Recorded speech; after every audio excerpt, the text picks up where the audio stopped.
Okay, let's see if this works. I have taken over the Digital Archipelago. No, I'm kidding. I'm kidding. I'm not kidding. Prude's just gonna be late, so I'm just gonna rein in the show for a little bit just to get people in. So Prude's gonna be a bit late. I think he said he was double booked. So I'll basically start off with, I guess, a little bit of the news as we always do, but let's just wait for people to get in here. And I don't know, but then I don't know though. I don't know. I've become quite disenfranchised with the way things have been going lately. And yeah, Prude said he'll be in shortly. Uh, Good evening, Soul Crusher. There was a great death song called Spirit Crusher. I've become quite disenfranchised lately, so I don't know. I mean, I guess it's easier when Prude's here. We can cover the news, but I don't know. I think 2 weeks to flatten, you know, for the special intervention, military intervention, hasn't been 2 weeks. So yeah, that's I don't know. I don't know what to say without getting. I kind of been calling out on people on group chats today, and I don't know. It's just it is what it is. Anyways, before Prude gets here, let me do a little bit of shilling before Prude gets here. Where is the screen share? Oh, I have to click off of. I have to click here. This is why I hate solo streaming. I mean, I don't know if I'd be entertaining. Oh, there he is. Thank God. Oh, thank God. Like, I can't hold a podcast down for 2 minutes. Wait, no. Look kind of, I don't know. I'm so afraid. What am I going to do? It's so bad. Sorry, I gotta get my licks in with that. Oh, boy. No, I just finished recording a conversation about The Children of Men by P.D. James with Wade Stotts. So it was, I gotta lift up my chair a little. Yeah, no, it was a great time. I had a lot of fun with it. It was fun. I'm glad to. I've had a nasty eye infection for like the last week and a half, so I have not been camera on at all. And so like I finally don't look like I have a black eye. So I'm like, oh, I should probably be camera on because like that's what Wade shows his face. So I'm like, I gotta at least give him some credit for that. Go. So I bought this stupid little light thing so I don't look as jaundiced because all of my lighting is natural colors or candle tones, so I don't look as yellow, or I have the Mexican, piss filter on, right? So I forgot to shave, so I don't, Oh well, I think it's fine. Who cares? Hello, chat. Are you glad that we're back? We've got one more week until we're talking about anime for 2 weeks. So get your licks in now. Send Geo money. It'll be a good time. Yeah, but the thing I recorded, it'll be out this Thursday, and then I've got Do You Even Read next week. I have an essay coming out tomorrow. Man, I went on a fishing trip this last weekend, and it was it was great. It was that I didn't catch a damn thing, and that was the best part. I paid all that money for nothing. But oh god. Well, I was out of state, so I paid for like the non-resident fishing pass and everything, and it was like no one checked me, so I was like, well, that was $30 I could have just pocketed for myself, but that's fine. The coolest part was being on a boat, and then like not 30 feet above me was this like flyby of like 2 P-51 Mustangs while everyone's enjoying themselves. So I mean, it was a grand old time. I'm glad to be back on the show. I hope everyone's doing well. It's a great Tuesday, right? It is Tuesday the 17th. Happy St. Patrick's Day, everyone. Happy St. Patrick's Day, yeah. May he continue to pray for us, and may he continue to intercede on behalf of Ireland, and may God save Ireland and the Irish people, to say the least. Ireland is for the Irish. They tried to do this this like thing where they claim that like St. Patrick's message is about the migrants or whatever, and it's just like, okay, whatever, that's not reality. I hear crap like that, and I'm like, I think I'll wear orange now. I understand. I I mean, and it's anti-globalist. It's not to be sectarian. Or just anyone who wants to invoke that crap. It's so frustrating to say the least. But how are you? Well, according what are to you Nick doing? Land, though, if you're an orange, oh, never mind. I'm not gonna go there. You know, it's really funny. I was talking to a mutual of mine today. You had replied to it as well, but a while ago, like I want to say like a year ago, you know, Dimes and I covered Cyclonopedia from Reza Nagastani, and I was like, I remember. I was like, is any of his other crap good? Because like I read that book and I felt like I had just been like kind of like teased, and not in a fun way. I was like, oh, this is kind of crap. Like I get what he's doing, but like I guess it was like after reading Spinal Catastrophism, I was like, I'm asking for a better theory fiction, you know, like if women have cliterature and they have their like porno books, like if I'm gonna get theory fiction, like at least masturbate my ego a little bit, and it didn't do anything for me. But he recommended that I go read The Labor of the Inhuman, which has been kind of reappropriated to be this like critique of Nick Land.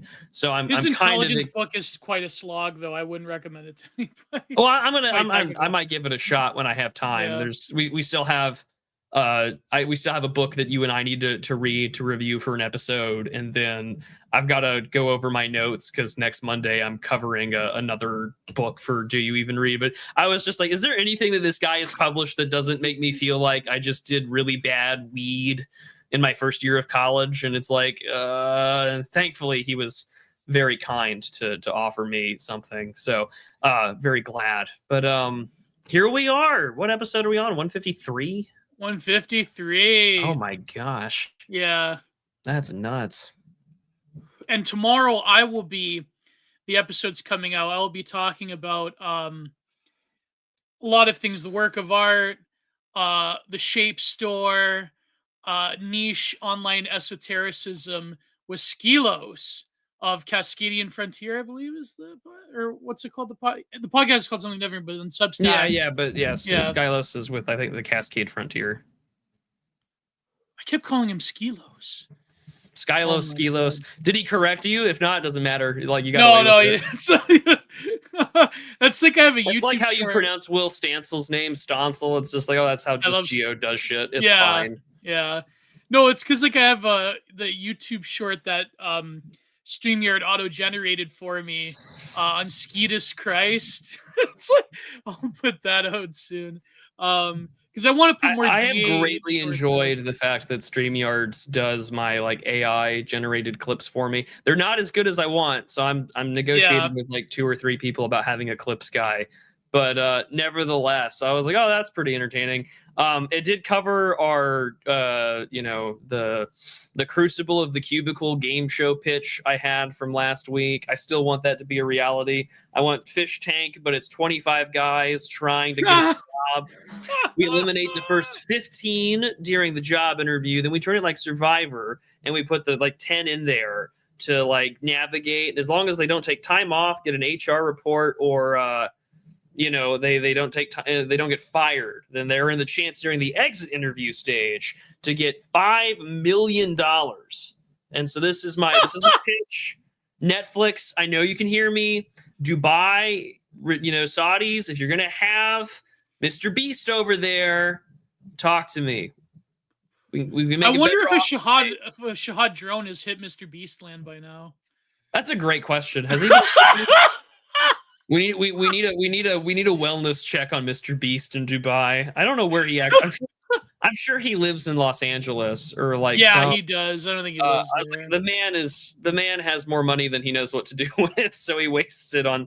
I just think it's interesting that like his partnerships are with like the Middle East, because it's just like. Yeah. Because like if you go to a gas station in some places, like you will see his chocolate and stuff there.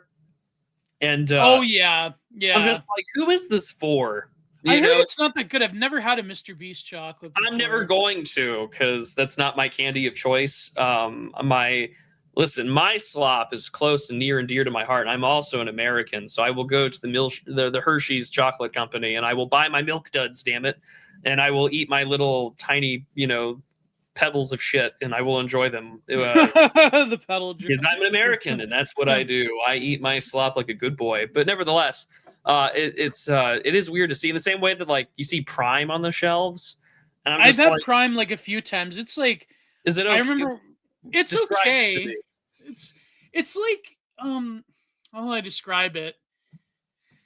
It's kind of like juice, but it's more of like a refreshing drink. It's not exactly like juice. It's more of like if you've ever had like Fuse or something like that. It's I've had apparently Fuse before, yeah. Yeah, it's like that. It's low sugar, but like I mean, probably they're putting aspartame or whatever in it, or they say it's like from coconut juice, but it's all right. Like I remember I looked for it, then they had it at 7-Eleven, and I had it like once or twice, and I'm like, it's it's all right. It's kind of like Sob, yeah, like a little bit for those soylenials, that soylenials that were mind graped by global war and terror. If you've ever had Sob, it's kind of like that. I wonder if the guys are drinking Sob back in like however was it pronounced, Sob or Sobe? Like I think Sobe, but yeah, Sobe. Okay, yeah. I had one of those. I miss Snapple when it actually had a glass bottle. Oh, it's like that. Yeah, it's kind of like Snapple. So I had as a kid, I was probably like 9 or 10 years old. I had a what does that say? Wanted? Your bottle. What did that say? On the side of your water bottle. What were you drinking? Oh, I think it's like some gym or whatever. I have my Canadian one. Oh, there you go. No. Just asking questions, Gio. I'm just asking questions. Well, speaking of it, it seems a lot of people are getting paid sponsorships as of late. I'll stick with my good old Sunny D. I haven't drank a Sunny D. Yeah, I was I haven't had a Sunny D since, I don't know, I was like 15 years. 20 years, yeah. Yeah, like 15 years. I don't think I've had a Sunny D. No, that's not true. That's not true. I bought Sunny D like a while ago, but I used it for baking purposes. I made a Saint Fenorius cake because something of mine personally went missing, and then I asked for his intercessions, and lo and behold, I literally found my wedding ring went missing. I took it off when I was taking a shower, and because afterwards I was going to go work on the sink pipe to mess it up, and I was like, all right, I'm just taking this off. I don't want it to get lost or go down the drain. Literally, it went missing. Found it, thank God. But like I was like, oh, I need to go make the cake, and there was no orange juice in stock, so I was like, oh, Sunny D, like that'll do for now, and I won't have to add as much sugar when I bake this thing. But yeah, I haven't had any to drink. That's kind of crazy to think about now. Yeah. It's like those nostalgia compilations on YouTube Shorts. Like, oh man, there's been so much of that lately. Yeah. It's kind of wild. In the same way, like Aquatic Ambient starts playing. Anything by Aphex Twin circa 1998. No, I was thinking about on Telegram, someone was posting a whole bunch of like GIFs of like Windows 95, 98, and 2000 screensavers. Oh yeah. And they were just they were in GIF form, like the pipes, the aquarium. The aquarium. I had the aquarium. And I was just like, wow, like what a strange like core memory just exploded into my brain like an aneurysm. And I was like, wow, I do remember that. Because I was playing video games on camera before it was cool. Because there's what was it, like 2000, 2001? When did that come out for the hold on a second. It's so Chris Chan recorded his vlogs through the PS4. I know. When did that come out? 2000, December 14th, 2000. I was like 5 or 6 years old, and it came out for the Windows as well as the Nintendo 64. There are old home videos of me playing Star Wars Episode 1 Battle for Naboo on my like dad's desktop computer. And we gotta see one of these. Those VHS tapes exist somewhere, and my face has not changed much since I was a child, other than like a pretty mustache. And I'm like a Norwood 1.5 now, so like my hairstyle has not changed all that much, and it's just like younger frog me playing video games and getting all excited because I actually knew what I was doing, which is kind of weird to think about. But like that, I know that those exist somewhere. I was a huge Star Wars kid, and to which we put away the childish things. And it is interesting because, like, of course, it's such a huge fandom and things like that. But I was like, I would never go to a convention or anything like that. Although, like last year, I think it was like during May, April timeframe, they did the Revenge of the Sith 20th anniversary in theaters. And my mutual friend, he came on the show before, Onizuka Groiper. He's like, "We're going to the movies," and I'm like, I haven't gone to a movie theater in years, but like I went along.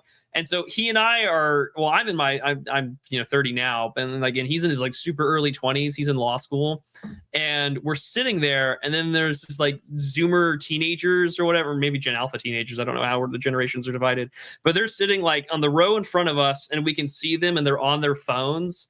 And so every time like a meme moment came up, they would literally point to their phones, and it would be like the two soy jacks that are pointing at things in the distance. And it was wild to like not lose my shit, because it was just like, oh yeah, these movies have been memed to death. But like, I was like 10 years old when this came out, and I went to the midnight premiere overseas because we were living in Germany at the time, and we did the whole trivia contest and everything. And of course, I'm a 10-year-old kid. Like, I feel like I can't get judged too harshly for this, but it was just so wild to see how like these films have been recontextualized through like the meme space. And like, here I am sitting in this like, like not Alamo Draft House, but totally Alamo Draft House, where I've got like a fucking cheeseburger in this little table. I'm totally the SLOPPORld enjoyer when it comes to that. Very, very fitting for what we're talking about today. I love McWorld. He loved Big Brother. Because I do enjoy a good burger from time to time, and by God, you can get it at a variety of places, including movie theaters these days. So it's fun. It's fun. Actually, I'm going to the movies this Friday. Because I've read the book, I am going to go see Project Hail Mary. I'll probably talk about it. What's that about? That is another book by Andy Weir. You remember The Martian that was popular a few years ago? He's The Martian. Is that the one with? It's the one with Matt Damon. Oh, that one where he has to eat potatoes and and survive on Mars. So it's gonna be that, and then but I mean, it's not. It's a different novel. It's it's science fiction, obviously, but nevertheless, I'm gonna go see it. You'll get my review later on.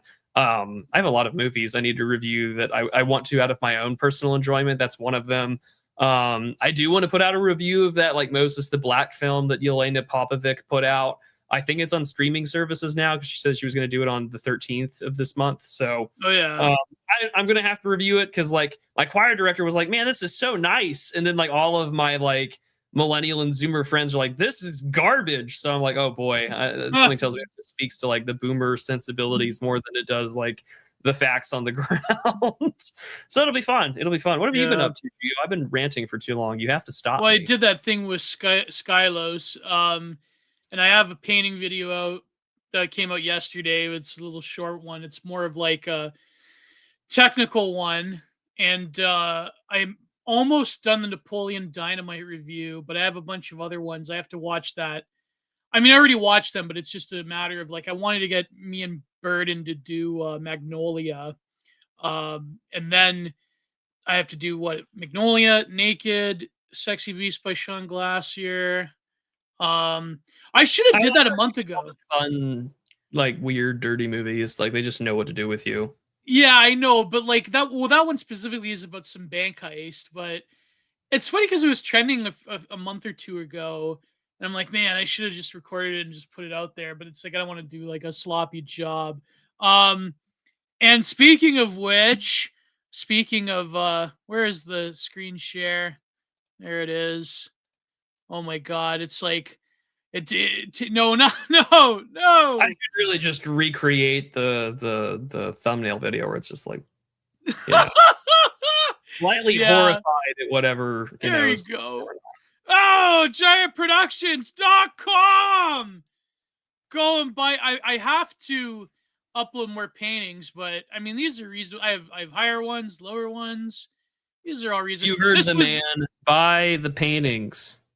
This one was on the recent video I put out yesterday. I should probably go giant art production. And, this one also is going to be featured in a future painting discourse video as well.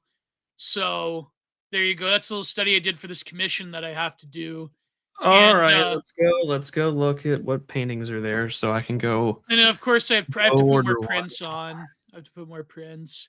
All right. And then I retouched a bunch of them, but I have these Bob Ross studies that I've made them less Bob Rossy by redoing some of them. But although some of them are pretty good, like these ones I have to put on the website. These ones are pretty good still, if the audience can see.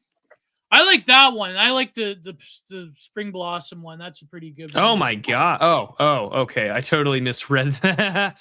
I have to upload these. And what's the ones that these are some of the ones I retouched. I'm currently looking at your list about which one do I want to put in my living room. Bob Rossi. And so I really like how this one came out. I have to like put us all on the website when I have some time tomorrow because by the way, update. Who gives a shit about Bigfoot? There's another one I retouched. Ooh, look at that. So, speaking of updates, that was from Tourette's guy. But apparently they gave a black guy an Oscar because of Tourette's. Yeah, that was. I'm not here for Oscars coverage because I didn't watch really any of the films that were nominated. But I just thought that was funny. Yeah. Was that a few weeks ago where it was like, anyway, it was like a month ago, right? When it happened. Month ago, yeah. The Oscars just happened, but they put in all the Sinners, One Battle After Another. Not even Eddington. But anyways, didn't One Battle After Another won an Oscar? Yes, they won the whole. I know K-pop Demon Hunters won one. I think for best original song or something. Something like that. Yeah. No, but the this overall is the fourth year in a row where Disney loses to non-Pixar Disney studios. So good for them, I guess. Good for the rest of the world. They deserve it. And the battle against McWorld, the Koreans have won by embracing it. Well, because they've become a Potemkin village of their own form of McWorld. But anyways, what was I saying? Oh yeah, so I put all of my episodes of DA on Spotify podcast. So I really should apply. That's if I could do anything, I wouldn't pay a Clips guy. I would just pay a fucker to here's my Libsyn account, upload everything there. Yeah. I need to go do that. I've been so behind. Although I get random, I'm sure you get these too, Gio, where it's like random emails for paid sponsorships and stuff like that. And it's like, if you're really interested, you can take advantage of this drop shop crap or whatever. And I'm like, no, thank you. I got one for not clicking that really like this CRM software we're sponsoring. And I'm like, I don't believe you have read or heard any of my content at all. I might work with spreadsheets, but I wouldn't subject any man to this kind of bullshit, and especially for money. I have principles. I don't know. I don't believe it. I think they're just if you are a tobacco company. No, I'm kidding. Sponsor Elf Pouch? No. I mean, if someone were to have if someone had a cigar company, I would definitely pipe tobacco company. Yeah, definitely. I would do that. So if any of our listeners are in Virginia or in any of the great plantation states, let's make a deal. That clip's going to be used out of context. Let's make a deal. Yeah, it sure will be. If you own a plantation, let's make. If you own a plantation, let's make a deal. Yeah, that's really gonna. Although I driving back from the fishing trip I was on.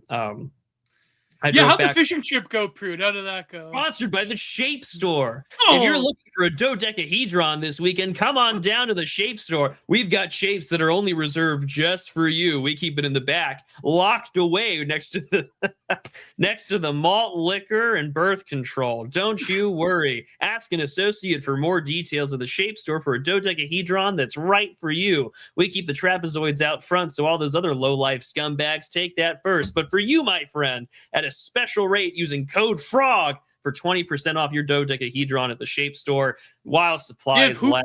Call now. Yeah, they have. And while you're at it, we'll throw in a free zoo book because it's 1995 anyway. Who cares? This is why we can't get. We're gonna get out of control. Parents hiding the Shape Store catalog, Christmas catalog from their kids. The Shape Store Christmas catalog. Sweetie, I know you didn't have to. I love you so much. You got Timmy Square. Put it in the highest shelf, you know, so they don't get it. Anyways, that would be great. That would be great.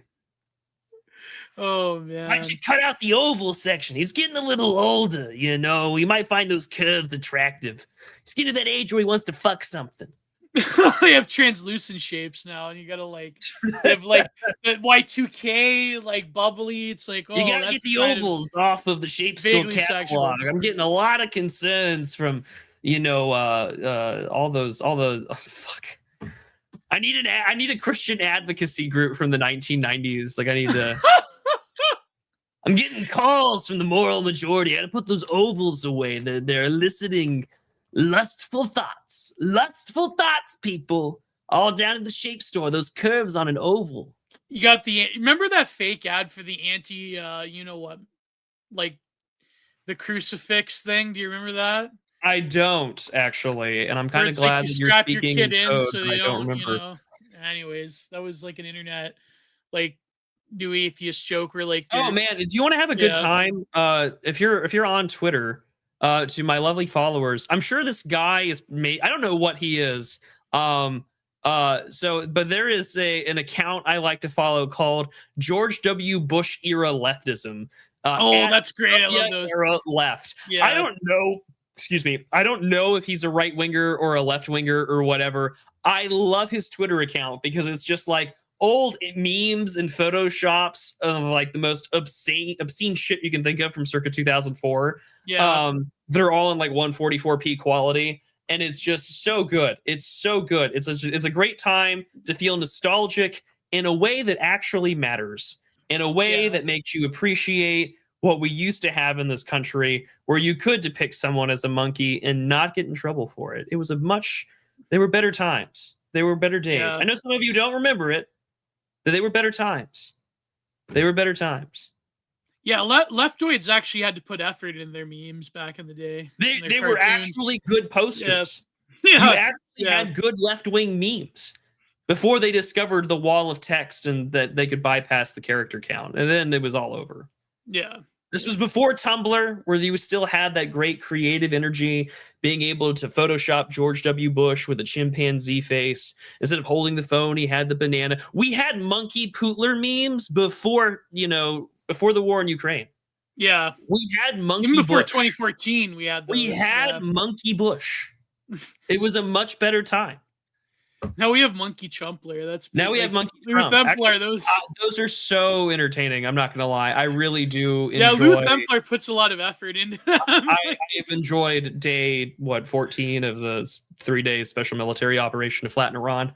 I do like the monkey memes. I'm not gonna lie. I like Monkey Putin. I like Monkey Trump. Although they depict Trump as I remember they had some sort of big negotiation, I think, during the last year after he got elected, where it was Monkey Trump was an orangutan because he was orange, and they were just handing the banana over to Monkey Putin. They're very entertaining memes. I know that there's a bunch of hardcore racial context in the back of it, but it's just man, this is good old fashioned fun that you don't really see anywhere else on the internet these days. And man, oh man, I miss it. Remember the Trump Harambe memes? There was. Trump Harambe. Isn't it sad that you're nostalgic for 2016? It's just oh man. I question the legacy of 2016 now, but I mean, it is a weird form of nostalgia. In the same way where it's that was also the weird killer clown thing in the middle of the streets. Oh yeah, during that whole we did all of this crap when we had the Christmas episode with Birdo, because we spent the first hour of that whole discussion just reminiscing on our teenage years as becoming political characters and animals, and it's just oh man, what a strange joy thing. and the mirth is gone. The mirth, the mirth is gone. It's all over.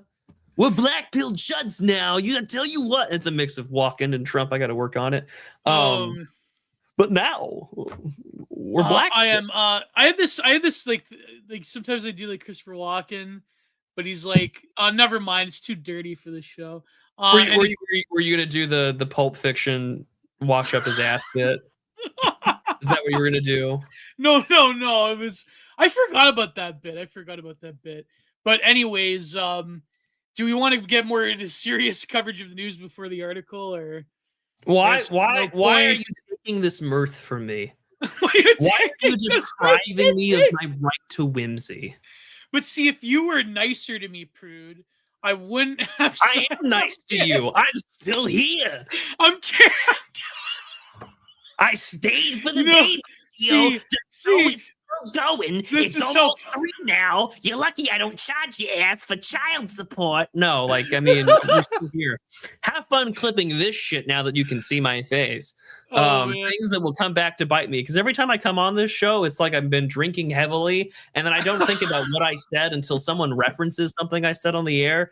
Like the other day, someone mentioned, hey, you remember that time that you said that like Richard Hanania had like a Levantine incestuous face? And I'm like, oh no!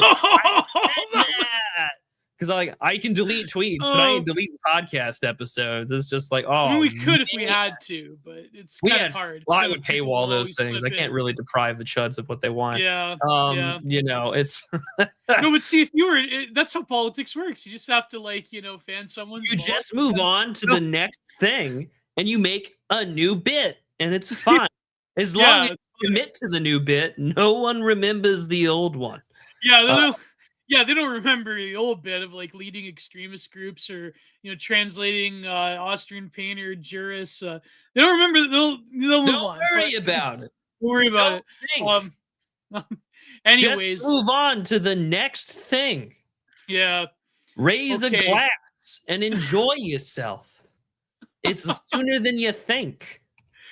Oh, Sneed, those super chats are having a lot of mirth. At like 7 o'clock at night. Listening to us on a show. Oh man, how's it going for you? That's the real question. We should create, instead of having like a call-in show wherein we bring them onto the StreamYards, we should just post a random phone number, like a fake like burner phone number. Oh yeah, like graffiti in a washroom, public washroom. Yeah. You're lucky I don't know your cell number, because I was about to say some fucking terrible things. It's just like I had a friend where like a mutual friend put that bathroom. Just put it in some seedy places. I put it in the bathroom at the Dallas Fort Worth International Airport. There's been this gay guy from Southwest who's been calling him for weeks. Anyways, he's booked for the content minded next week. He says he blew Obama. I'm inclined to listen to him. Turns out it's the same guy Tucker talked to. Honey, look at this. Oh, that's... he had like 2... Well, if you include Glenn Greenwald, then like... Never mind. I was going to make some stupid joke. It was actually a pretty good interview, though. Like, barring what Greenwald... dates now. That's what he put in his mouth. If you get that one, I'm proud of you. I never understood the Finn. Never mind. You don't understand. What were you gonna say, I don't either, Gio. But I think our lovely pavroggies do, because they're still here, and it feels good for you to give us your money now, doesn't it? Now go to giantartproductions.com right now and drain your wallet. Please buy that fucking painting right now. On Entropy, otherwise, sit on you. Yeah, or go to Patreon and go to Prude Subscribe Star. All links are below if you have, any money burning in your wallet. I just learned today that Foxford Comics. Yeah, he's part. He joined ICE. Bro is literally a Fed. Oh my god! What a good time to be alive. There's him, but then there's also the other one that does the comics. There are like 20 different like right-wing. New right side, something. I love the far right side because I have love for Gary Larson. I have so many collections of the Far Side on my bookshelf right now. It's literally like all the Bill, Yeah, I it's love the Far Bill Side. Watterson, Calvin and Hobbes collections, and they're all right next to the Far Side ones.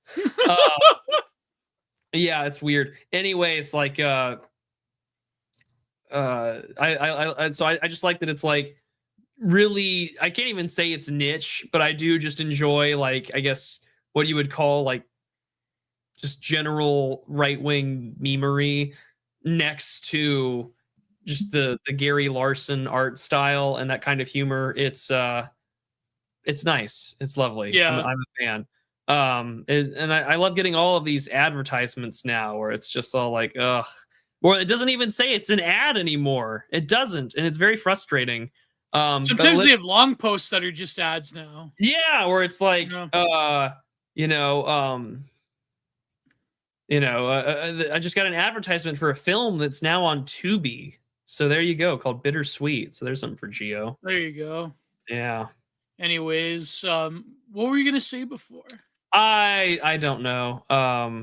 That's the nice thing about doing the show. I truly am like the sound of stepdad, where I'm just like, the divorce was your fault, and I forget what I said because I blacked out from drinking. So you're lucky. Something I didn't pull the belt numbers. out. So we're fine. Oh, your fishing trip.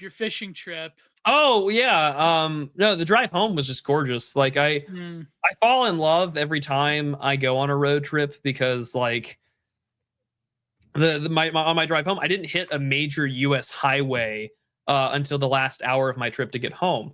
And then everything else with that. But like for like the first several hours, I'm taking all these like small U.S. highways that are like really these like one way going that way and one way going like one going northbound, one going southbound, and you just cross through all these like tiny little middle of nowhere towns. So I mean, I was like, I went through Arkansas, I went through Oklahoma before getting back home, and just it's so pretty when you avoid the fact that like every major U.S. highway and every major city is just like this one giant like kratom dispensary and for like gambling addiction helplines, and it's that new chick on Fish Tank Live is addicted to kratom. Yeah. Well, I mean, it's sad, but like also it's weird because like driving through Oklahoma is very strange because like when you get out of every major metropolitan area, like if you're not in Tulsa, if you're not in Oklahoma City, if you're not in Stillwater, and you're not in I guess other casino towns, so like what, Durant, I don't know. It's a genuinely one of the prettiest states in the country, and I will stand by that take. It's a very pretty state. And then you just remind yourself, oh yeah, like half these gas stations are casinos, or like they're part of like the Choctaw Nation, and they've got all that, and you're just like, oh, this is so. What, they got the slots? Like, is that how? Yeah, they got everything, and it's just like, dude, I'm just here to get gas, And it's just wait, they have like a blackjack in a gas station? Well, they've got like a casino attached to a gas station. Oh, and, like, okay. And of course, if you're not like an Indian casino, but like you are a casino establishment, you can pay extra so people can smoke inside. And so I see. That's what they were. I had been told by some friends that live up in the state that like there's a newer casino closer to where they live, and then there's an older casino, but it still allows you to smoke indoors. And the one that allows you to smoke indoors still makes more money than the new one.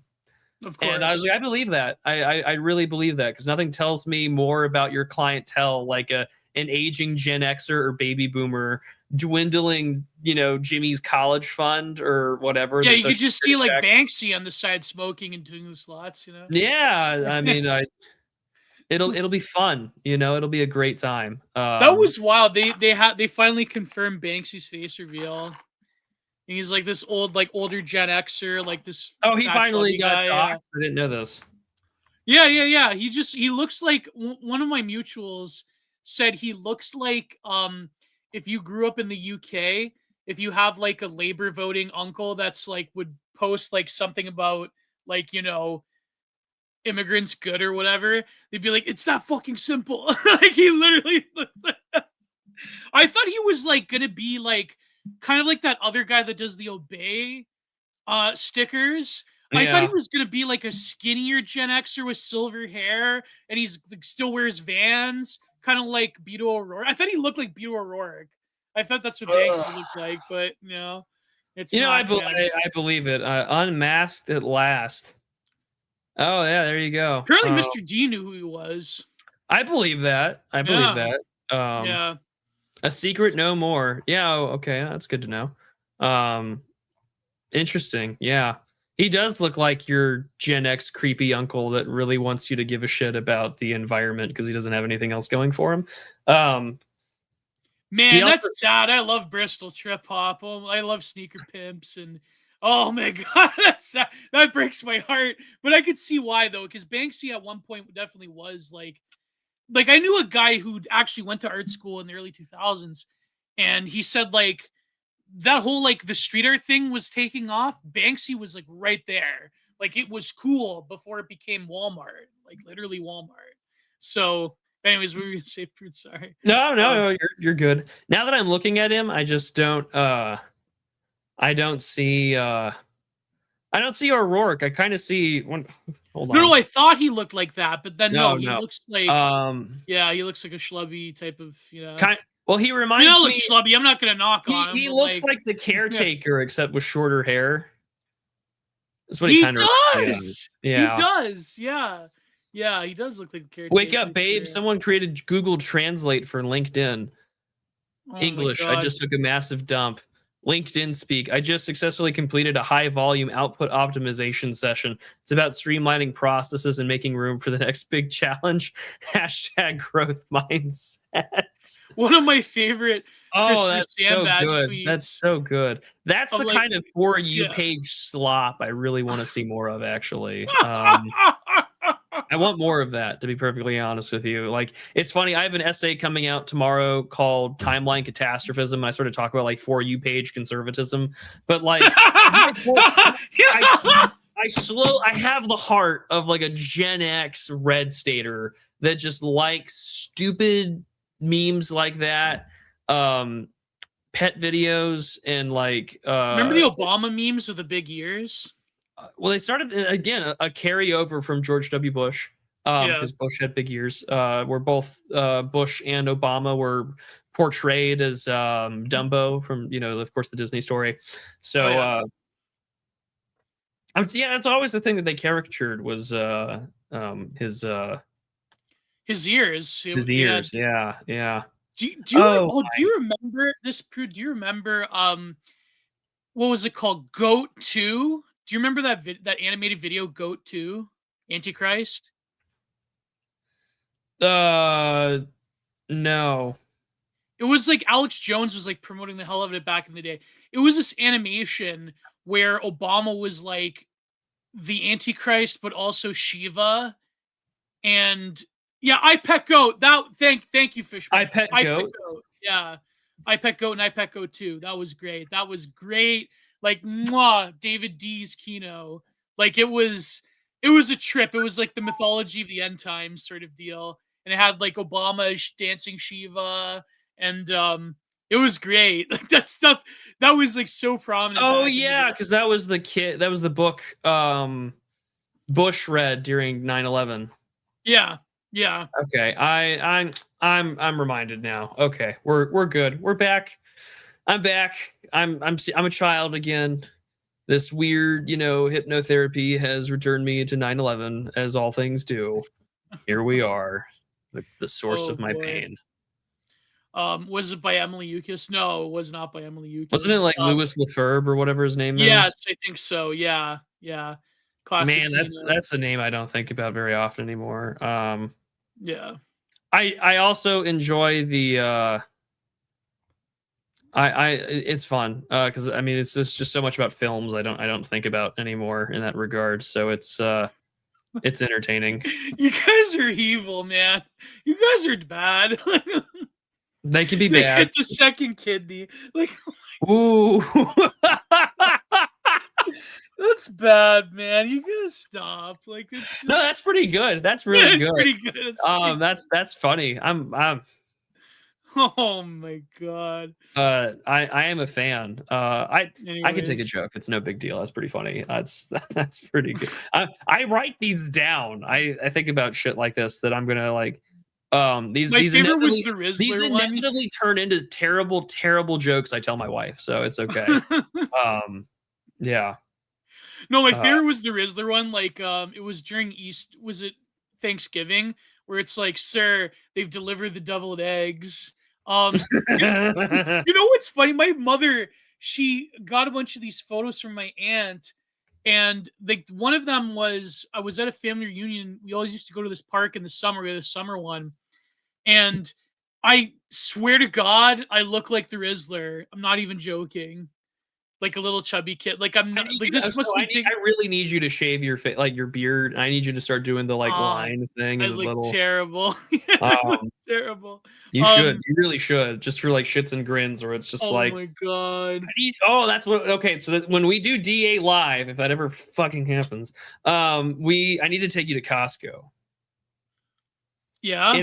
It'll just be like Canada. It'll be filled with Indians, but nevertheless, we gotta make. We're gonna get you the hot dog, and we'll do the whole boom thing together. It'll be great. It'll be great. No one will expect it, and then when we post it, I'm gonna get a very lengthy DM from Nightmare Friend saying like, "You know what's coming next, right?" And I'm like, "I know, Nightmare Friend. It's over. Oh my God. And I'm ready for it to come. It'll be great." That's like, no, I swear to God, when I was a little kid, I looked like the Rizzler. I don't know if I could show it on air because I did have my shirt off, and it's like, you're not gonna show kids. You know what I mean? Like, it's not gonna. Oh, it's not gonna. I'm still blown away by you and the hockey. Oh, a the Taidomi jersey. Yeah, it's just like. Wait, I think I have one where I do have my. I don't have access to any of like my children, like my youth photos at all. And then all of my yearbook photos up until I think like my senior year of high school, I did not smile in any of them. And my mother was like, "If you don't smile in your senior photos, I'm gonna fucking kill you." And I was like, "All right, Mom, I guess we're gonna take a smile," because I'm not good at the whole. I'm very good at faking, the smile or whatever. It's just like whatever.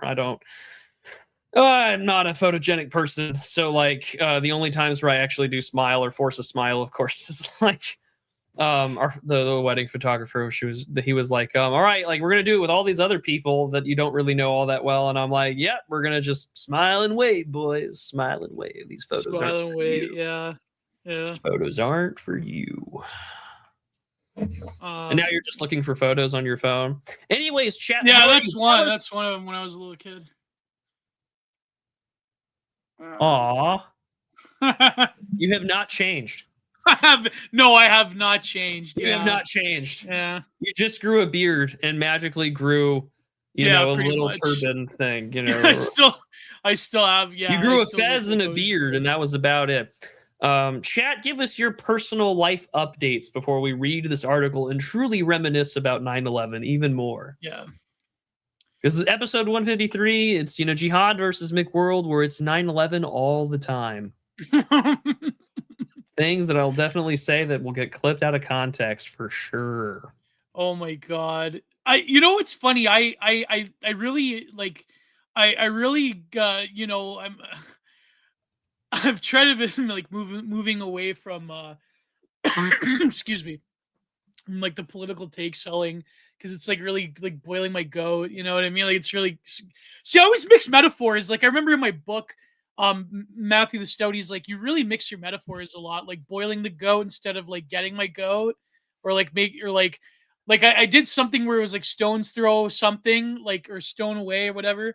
But maybe it's just, I don't know, my tism. I know that English is your second language, Gio. Like, I'm just waiting for you to really have an ordeal of civility where the Brazilian or the Italian comes out and you start cursing me in some bizarre language I don't understand. It'll be great. It'll be great. Yeah, no, I can tell because like in every chat I'm in with you, like I can just see and I can envision you just like on your phone, like throwing it at the wall when someone responds to you. the one I just put, and you're just like, fuck it. What's the point? I'm not selling takes anymore. I'm just gonna paint. It's true. Go to jail. Fuck. Oh my god, you saved me ranting to my GF. I know. Why I see you ranting like all the chats that were in it. I'm like, this motherfucker's about to have an aneurysm. Like, this is But what I said to our good friend Cabs, the aspirin to chew now. It's gonna kill him. No, our good friend Cabs, he said, can we have like a tribal system in America? And I'm like, we already do. We have that. I'm not gonna say the joke. It starts as another type of anyways, no, I was going ham. So that's how you're gonna get a lovely knock on your door from the Royal Canadian Mounted Police. Yeah, it's gonna be 2 Indian cops like in that video. For 3 years, we need you to come with us. Oh we can't arrest the fucker, but the FBI knows about him. Yeah, Bernie Farber is gonna, my theory is that even like leftoids are gonna get pissed off at that because they're gonna go after like the campus pro-Palestine people.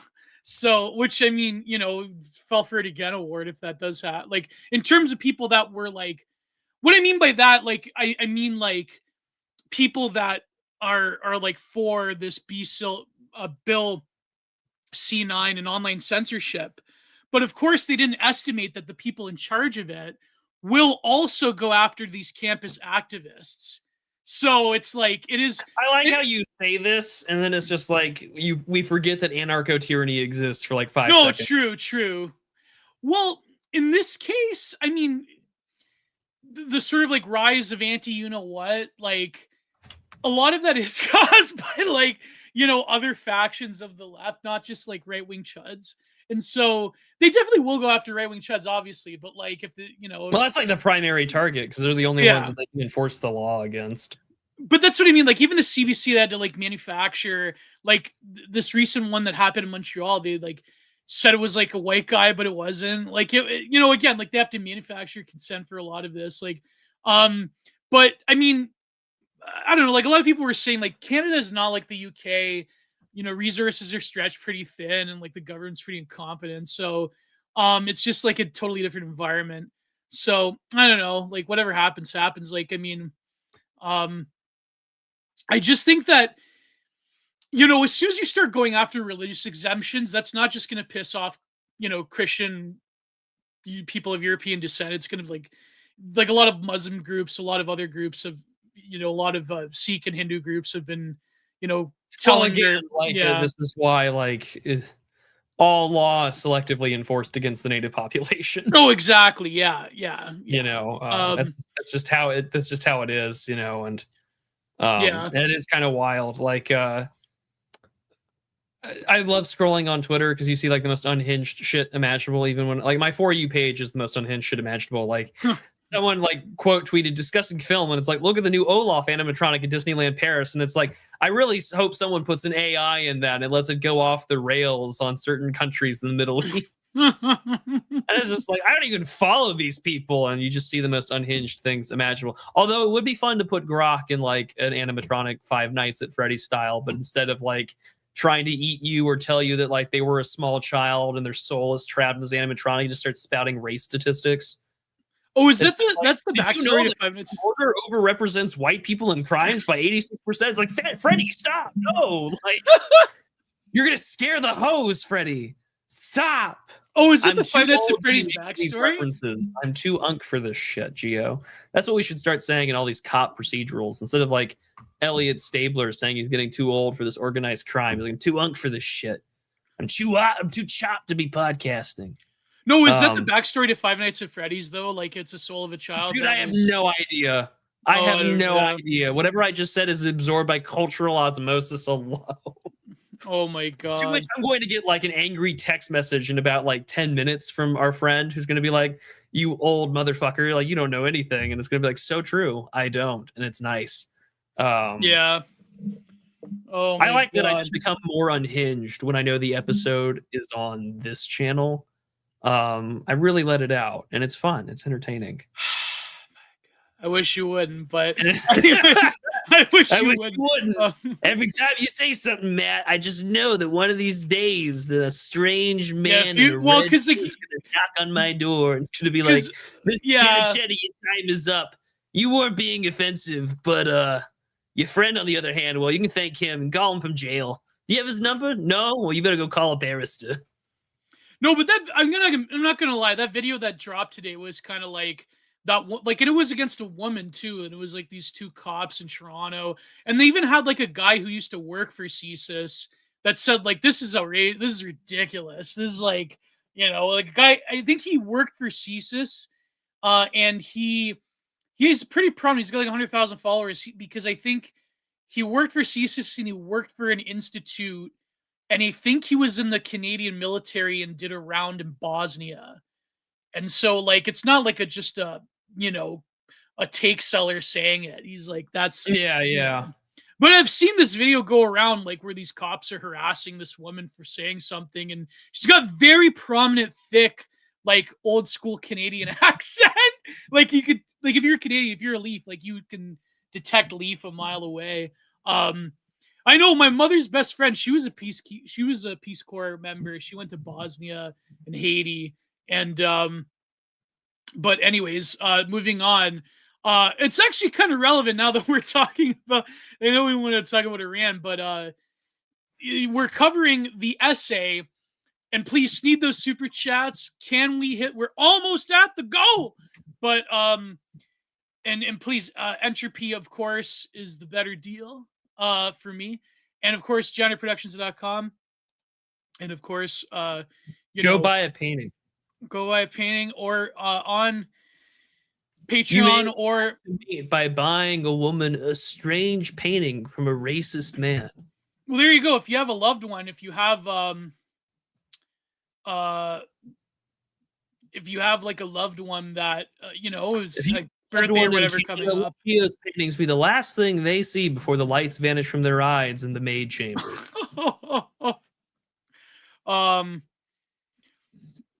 Oh my God. Look, man, let me do your marketing. I agree, Gavlet. But anyways, no. So yeah, and of course, my I'm tripping over myself. I'm trying to read the chat. My Patreon and my Substack, of course, Prudentialist on Substack, and of course, the Subscribe Star. And got an article out tomorrow. All links down below. So, anyways, we decided, given the news, that instead of like going crazy by becoming a Geopolitics Takes channel, we figured that we should go into, and I know this is gonna seem oh my God, I'm getting distracted by the chat.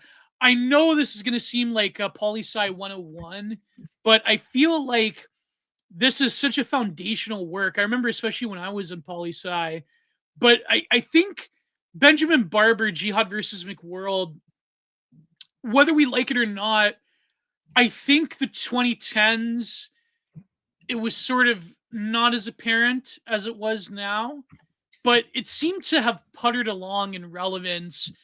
And his original thesis is something that's quite interesting, and so we'll examine here. And so let's go to, this is from the Atlantic Monthly, from I believe 1992 in the Atlantic Monthly. But yes, March. I don't think I was born yet. I was almost born. March 1992. Jihad versus McWorld, and this would then later culminate into his famous book, The Two Axial Principles of Our Age, Tribalism and Globalism, clash at every point except one. They may both be threatening to democracy. No way. No way. Oh, you don't say so. It's very funny how he takes that view, though, because the way I remember it being presented was...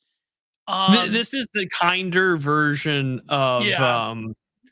this is the nicer version of Huntington's Clash of Civilizations. Pretty much, yeah. This is the liberal apropos to do that. But it's funny how he also presents like McWorld as also being uniquely threatening to democracy. As an undergrad in the late 90s. Oh! Man, I wish I was alive. It's funny. I read Huntington's Clash of Civilizations in college. I did not read this in college. I did not read this until I want to say about 10 years ago. I read this in my geopolitics class with Canada's China expert. He was actually he was there during the Cultural Revolution, like the later part in the 70s.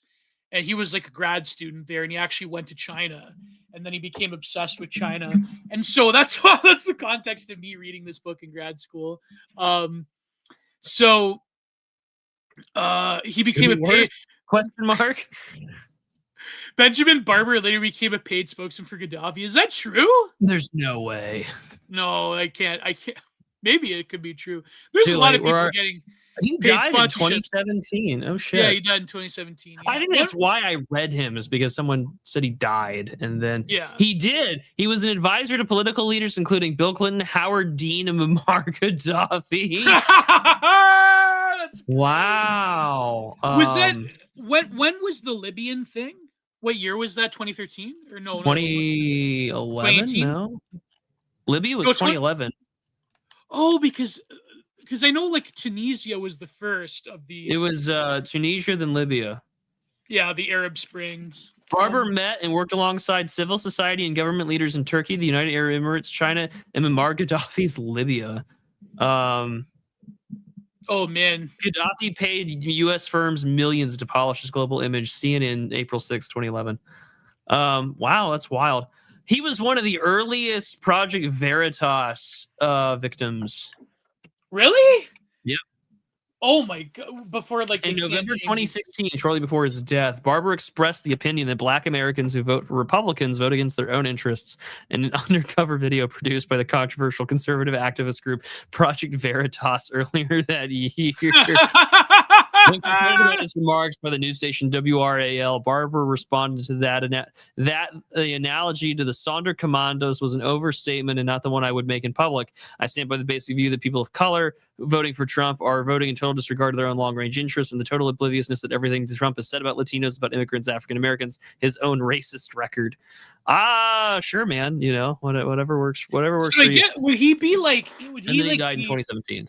No, but if he was alive now, would he like be a third world? Like he would be like a Jackson? You know, that's a really interesting question. Because he was a board member of the Gaddafi International Charity and Development Foundation. I don't think so. I think really he would just be more of a, I don't know, kind of like an old school liberal, like internationalist. Oh, yeah. I don't know, because like he just considers himself like a. I think he would just be like a neoliberal globalist. Oh, he'd be like a globe Twitter. He would totally be a globe Twitter. I guarantee you, he would also probably be like he'd probably be like an abundance poster. Oh my god, he'd be That's like what he would be. He would totally be an abundance poster. he'd be like a Hanania or like whatever. No, but it's funny because I don't think he's the snarky. I don't recall Barber being as snarky. Like, okay, like you read this essay, and then I want you to go read The Origins of Woke by Richard. Actually, don't do that, but like read snippets. And there's so much snark and backhanded remarks in Hanania's work, because his writing is literally just an extension of his personality. Whereas like this is at least somewhat cogent and not filled with that. But anyways, we'll begin. I'll shut up. That's like what people said about Richard Dawkins versus Christopher Hitchens. Like Hitchens is just an extension of his personality, whereas Dawkins, it was like technical, dry science. Dawkins tried to sound like an expert. Hitchens was himself, which was a boorish entertainer, like which was very good for what he was doing. A very high IQ Carnival Barker. Yeah, like it's. Anyways, just beyond the horizon of current events lies two possible political futures, both bleak, neither democratic. Well, I think that his emphasis on democracy is obviously something me and you would critique, but I understand where he's coming from his perspective. It's a sacred cow. Yeah, basically in that. But we'll see, like, to me, what's more interesting is the McWorld part of how it complicates democracy. Because you could argue that McWorld is an extension of democracy, really. Well, I mean, it's an extension of, like, U.S. hegemony, absolutely. But, like, also in the same way in which It's Huntington. It's funny because, sorry, I'm just messing up my words. It's funny because Huntington very much is the counter McWorld, where he's just like, Yes, like the Western Anglo-American world is like the Magna Carta and not McDonald's, and we're losing that, which is tragic. But we'll just keep going. Yeah. And all these guys were like funded by institutes, so like, take everything with a grain of salt. Meanwhile, we're just we drive our shit boxes across the country to go see people. It's just we're not funded except for viewers like you. Yeah. Silicon Valley people aren't giving us anything. Anyways, we're a little too introspective to be getting Mark Andreessen money. I don't even know why he's having this war on introspection. Sam Batch has been posting like crazy about it. I think something finally tickled him where he was just like, oh man, a major Silicon Valley investor has said something I disagree with. I'm going to go just shotgun a beer and proceed to just, go to war. I bought his poetry book, by the way. You can buy Sam Batch's poetry book. Yeah, Sam Batch has a poetry book now. Yeah. I ordered a copy. Yeah. Anyways, the first is retribalization of large swaths of humankind by war and bloodshed. Oh boy, was he a prophet? A threatened Lebanonization, to which, of course, this was in 1992. I believe the Lebanon right after the Lebanese Civil War came to an end. Yeah. The Lebanonization of nation states in which culture is pitted against culture, people against people, tribe against tribe, a jihad in the name of 100 narrowly conceived faiths against every kind of interdependence, every kind of artificial social cooperation, and civic mutuality. The second is being born in us by the onrush of economic and ecological forces that demand integration and uniformity that mesmerize the world with fast music, fast computers, fast food. With MTV, Macintosh. Oh, this is like so dated. MTV, Macintosh, and McDonald's. Well, two of those have survived, pressing nations into one commercially homogenous global network. One McWorld tied together by technology, ecology, communications, and commerce. The planet is falling precipitously apart and coming reluctantly together at the very same moment. That is crazy. That is the sort of essence of hypermodernity, or even, postmodernity. It's a frustrated postmodernity, but in essence, it is a fragmentation, but the only sort of, and this is something I actually talked about with Skillos, the only sort of like monoculture is sort of consumer goods, corporatization of life, not even necessarily cultural output, because it's not like the early 2000s where like everybody was watching MTV, or like the mid 90s. It's rather that, as culture fragments, the only thing that does unite everybody is just like, eating McDonald's, eating the Big Arch or whatever, or like. Well, there was just a relative monoculture back then that you could rely on that doesn't exist anymore, Right. And so at the end of the day, you have to just consider the fact that, like, well, we're not all watching Johnny Carson anymore or David Letterman or whatever. Yeah. Like, and also because the internet's a thing and the raising question over immigration is still present. Yeah. There we go. Okay. Like, I mean, this is right when what? Bill Clinton signed which bill that led to more immigration? No, it wasn't necessarily that it was that. It was just that this was this is when Peter Brimlow was finally becoming a thing. Oh yeah, that's right. Yeah, in Derby. Yeah. Yeah. Kind of wild. Did you know it's confirmed that Peter Brimlow watches Kino Casino? Really? Well, his daughter, yeah, because like. Well, it's just funny that you had mentioned this like monoculture. I'm going to be a total shill for like 5 seconds because, like, okay, so the shill that I am. So my copy just came in. I don't know if you can buy this yet, but like Frontier Magazine's 5th edition came out. How do I place you? 26. Wait a second. Death of Late Night. There you go. I'm right there. Okay, put it again. How do I? Okay, dude, you're full screen now. So There yeah. you go. The strange death of late night. There you go. I'm in front. Oh, here. is that Courtney Love? Who's that? That's a great question.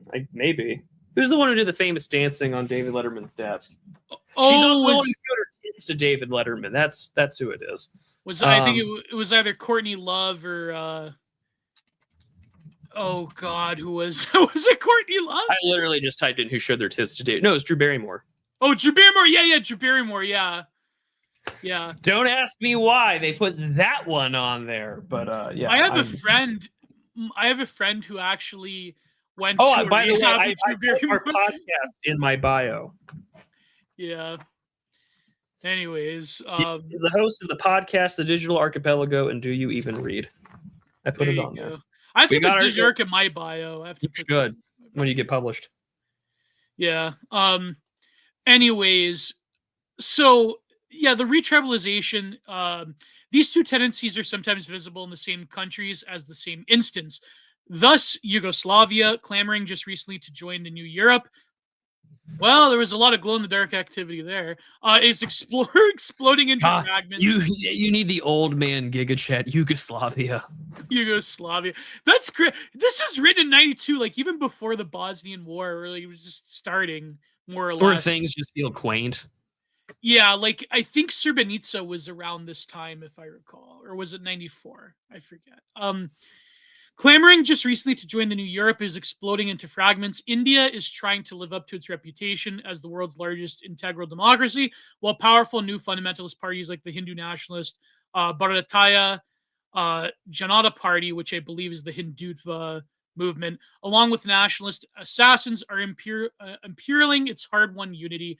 And I believe in 2003, they also had a huge uprising against the Muslims in certain regions. States are breaking up or joining up. The Soviet Union has disappeared almost overnight. Its parts forming new unions with one another or with like-minded nationalities in neighboring states. Oh boy, would that become relevant? The old the old interwar national state national state based on territory and political sovereignty looks to be a mere transitional development. As yet to be seen, but I think if you were in the 1990s, like having studied geopolitics by reading a lot of this 90s work in school, if you were in the 90s, actually, you kind of did believe in that thesis of Fukuyama that, or not even just Fukuyama, but that, you know, the nation state was a temporary miasma of governing bodies and that it would transition to something else, especially as the internet was coming down the pipe at this time. But I think, like, given the past 30 years till now, the nation state still is largely a porous entity if you are outside of, let's say, you know, the global American empire. You still are beholden to regional blocks, but even if you're within the sort of Western Hemisphere sphere of influence, there still is a solidity to the nation, but it's incredibly porous, not just because of the immigration issue, but also because of various geopolitical excursions from that time till now of, you know, the GAE. But I don't know, because recently a lot of these countries have rejected the proposal by Trump to go and open the Strait of Hormuz. So I wonder if it will be like nationalism will sort of, even like in a left liberal form, will nationalism you kind of saw that discourse come up during COVID, where it was yeah, you know, oh, we're just doing the what do they call it, deindustrialization, like we're just going to return to what once was, you know, and it just means more spheres of influence and more like national competition, and it's just like, oh, okay, like we know what this is. We're going to lock down everybody personally, but then the global economy as it is going to like putter along. Well, like corporations are going to take a hit. You're going to take a hit, but corporations and governments won't. Like they compared like the oil exports during COVID to now, for example. Yeah.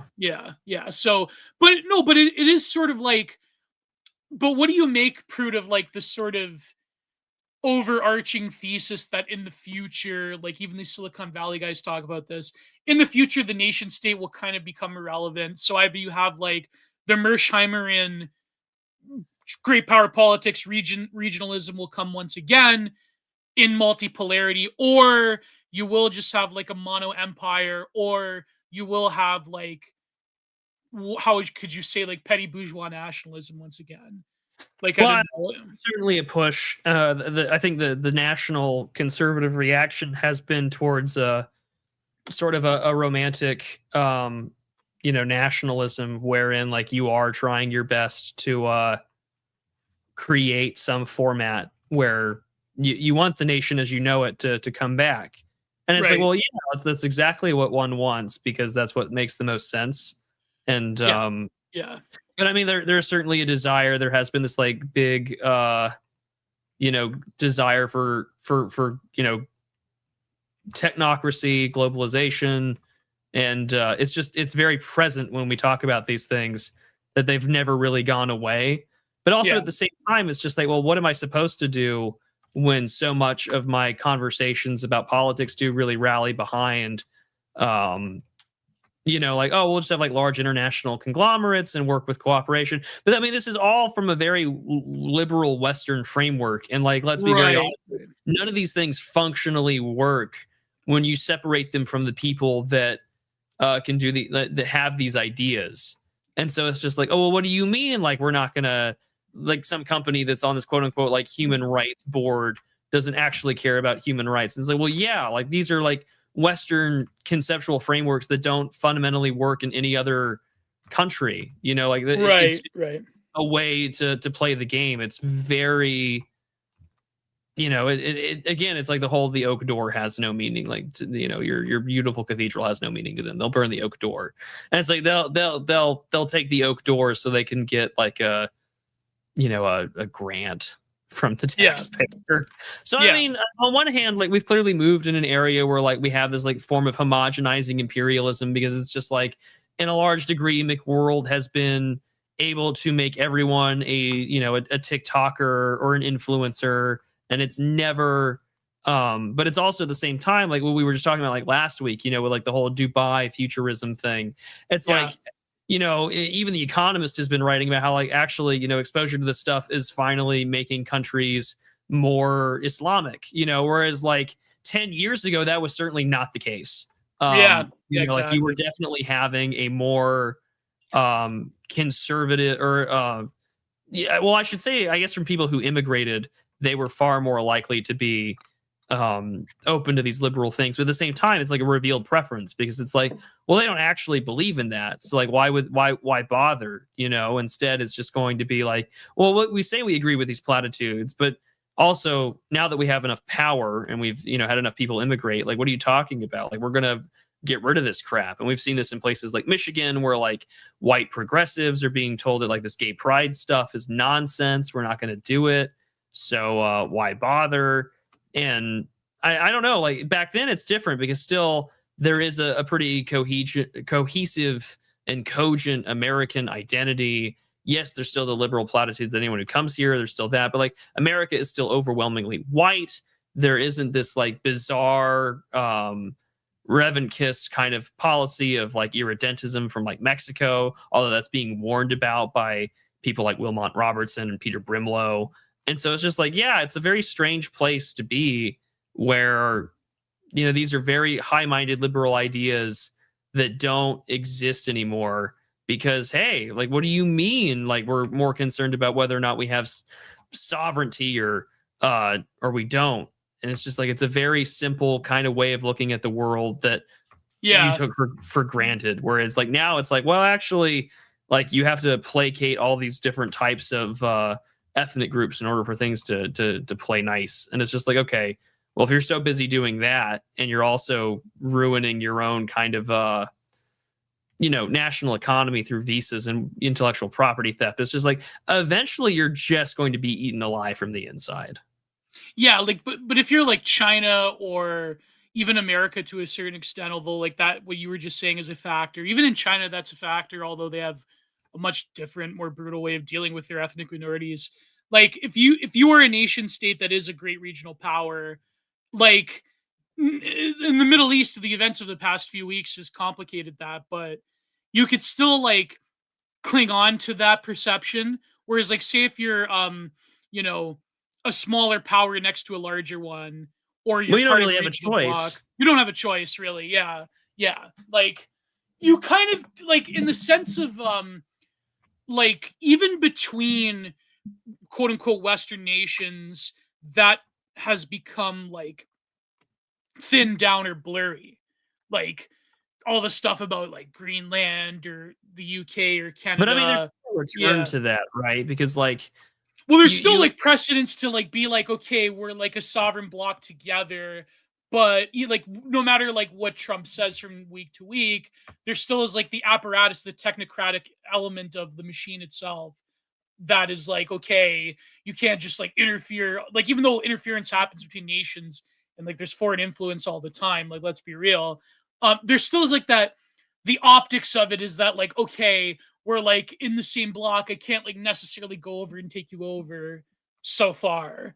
It's like, but anyways, go ahead, Prude. Like it's well, I mean, like this is the thing that makes it so interesting. Because on like one hand, yeah, that's true, but at the same time, like there is this desire, or not desire, but like there is a very clear front and center, like national interest. You know, like you know, Emmanuel Macron is a really good example of this because, like, on yeah, one hand, yeah, like you're absolutely right. Like he is part of trying to be like this quote unquote like global leader, but also like he has made it very clear that like France is going to reassert itself on the world stage. The military will be its own thing, and like we will be a prominent, you know, political force. And like there's nothing wrong with wanting that. And so it's like this isn't going to go away anytime soon. Because at the end of the day, as long as there is still a national polity, it's fine. It's until we really get to this like ship of thesis problem that we're about to encounter in like the United States, where it's like, actually, yeah, like we are going to ask the uncomfortable question, like, can a yeah. nation that is now like Brazil maintain like this Anglo, you know, American international order maritime law system? And it's like, well, that's going to be the fun question of the next century.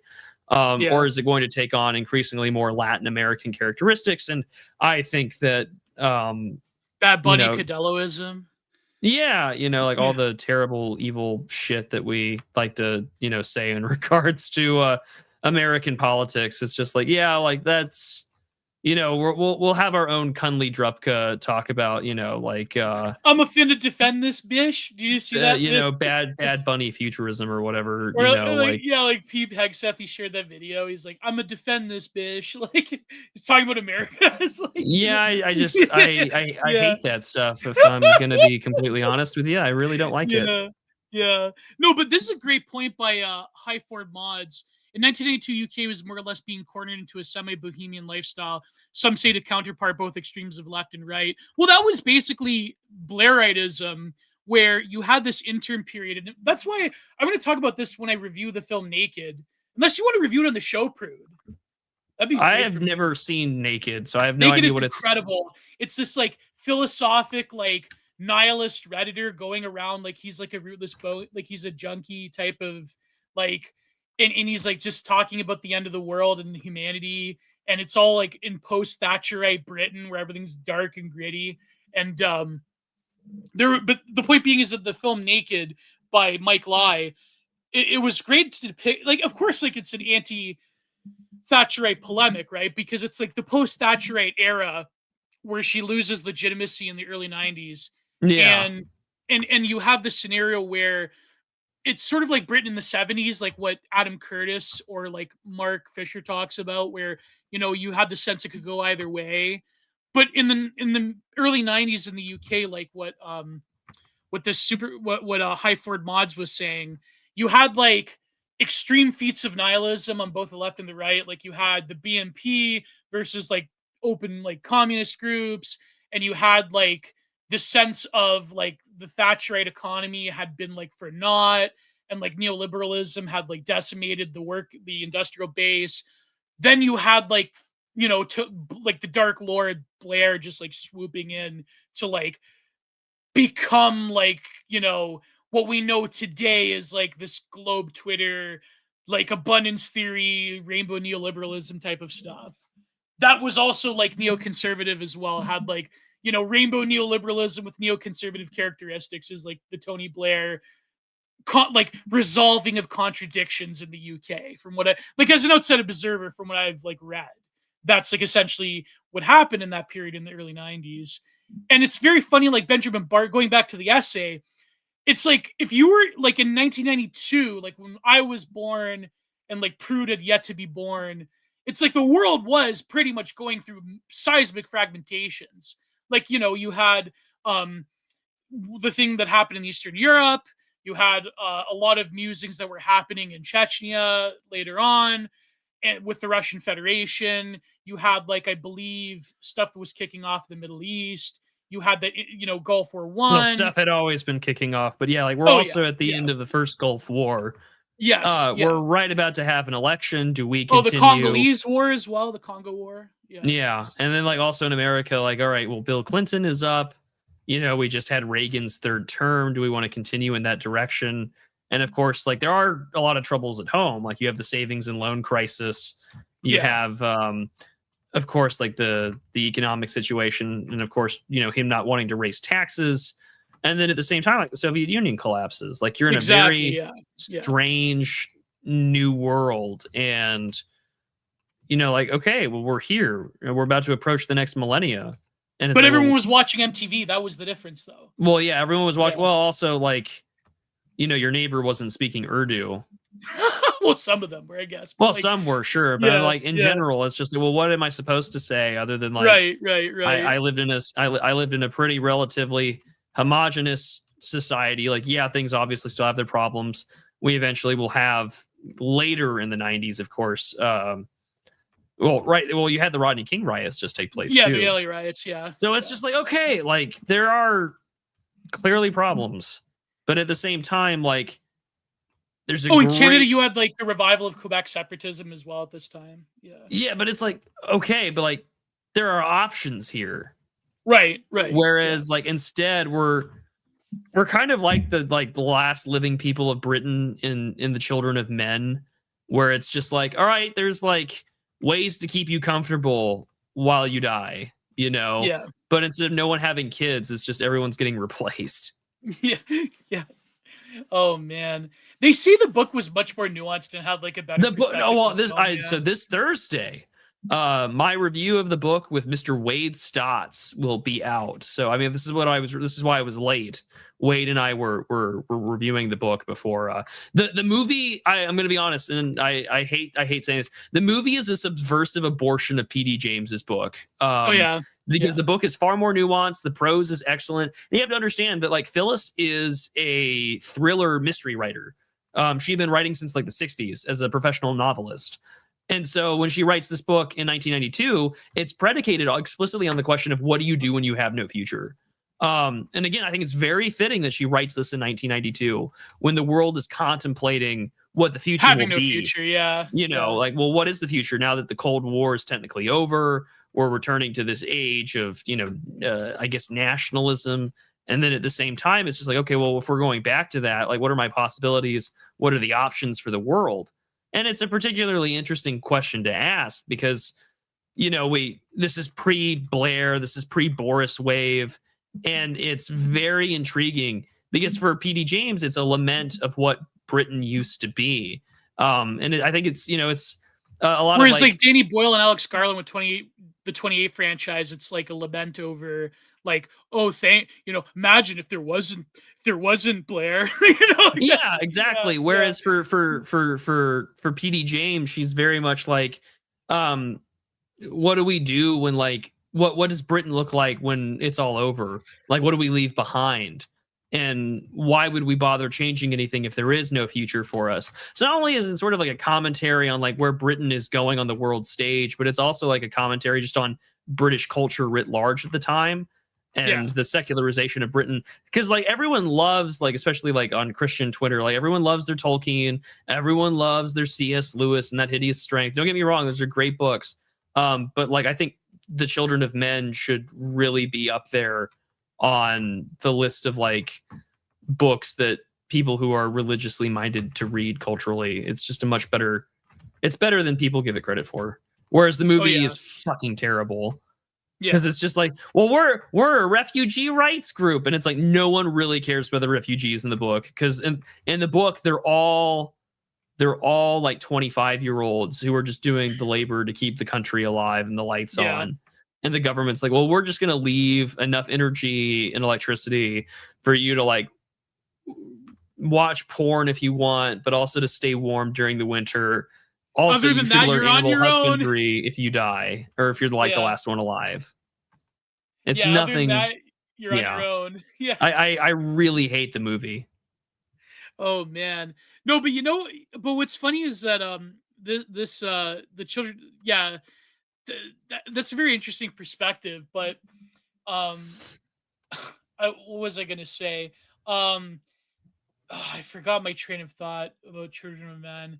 Like, no, but he actually says like globalism in this essay, so it's um very interesting, like how a lot of like political categories were still like, forming. I forgot my point about Children of Men, about the book. Like, oh yeah, so like, um, if you okay, this is what I was gonna say. I don't know why I stumbled upon this, but it's kind of like schizo. It's kind of like crazy, right? Um, I was watching. I think they're what are they called? They're called like final exit logs or something. They're called yeah, final exit statement. This is by Doe what's his name? Applewhite, who was the cult leader of Heaven's Gate. Yeah. And he's interviewing all of his followers, and he's giving his final message where he's got the computer screen, like he's got like the recorder screen behind him that like does like the fractal out effect, right? But what's very interesting is that when you like actually sit down and listen to what he's saying, you get this sense that, given the revival of the New Age movement in the early 90s, and this sort of like obsession with the 60s on the cusp of like the Y2K, like new millennium apocalypticism that was supposed to bring about like this new envisioning of consciousness with the internet, but also there's like this apocalyptic vibe to it, that things are coming to an end, the 20th century is finally over, can we like embrace each other, blah blah blah. But what you have is like this very like dark apocalyptic narrative run through this like UFO cult that believes that, Christ is coming back on the Hale-Bopp comet, and we have to be like the away team that like gets on the last ship, the Christ powered ship on the Hale-Bopp, right? But what's very interesting is that in a way it's like Heaven's Gate was an attempt to cease going through the motions of the end of the 20th century, and to sort of like leave this plane behind, and not confront what's going to come out the other side. Now, of course, what came out the other side was like around the year 2000, it wasn't like everyone experienced a Goku spirit bomb where the world was whole and there was no conflict. Everyone was it was amazing, incredible. As much as all these like millennial nostalgia compilations would have you believe, you're looking that largely as a lens. Sorry, you're looking at that reality, that time frame, largely through the lens of being a child and experiencing a childlike wonder, where the colors are more vibrant, the high fructose corn syrup in your Dunkaroos tastes better, right? You have the aquatic ambient song playing.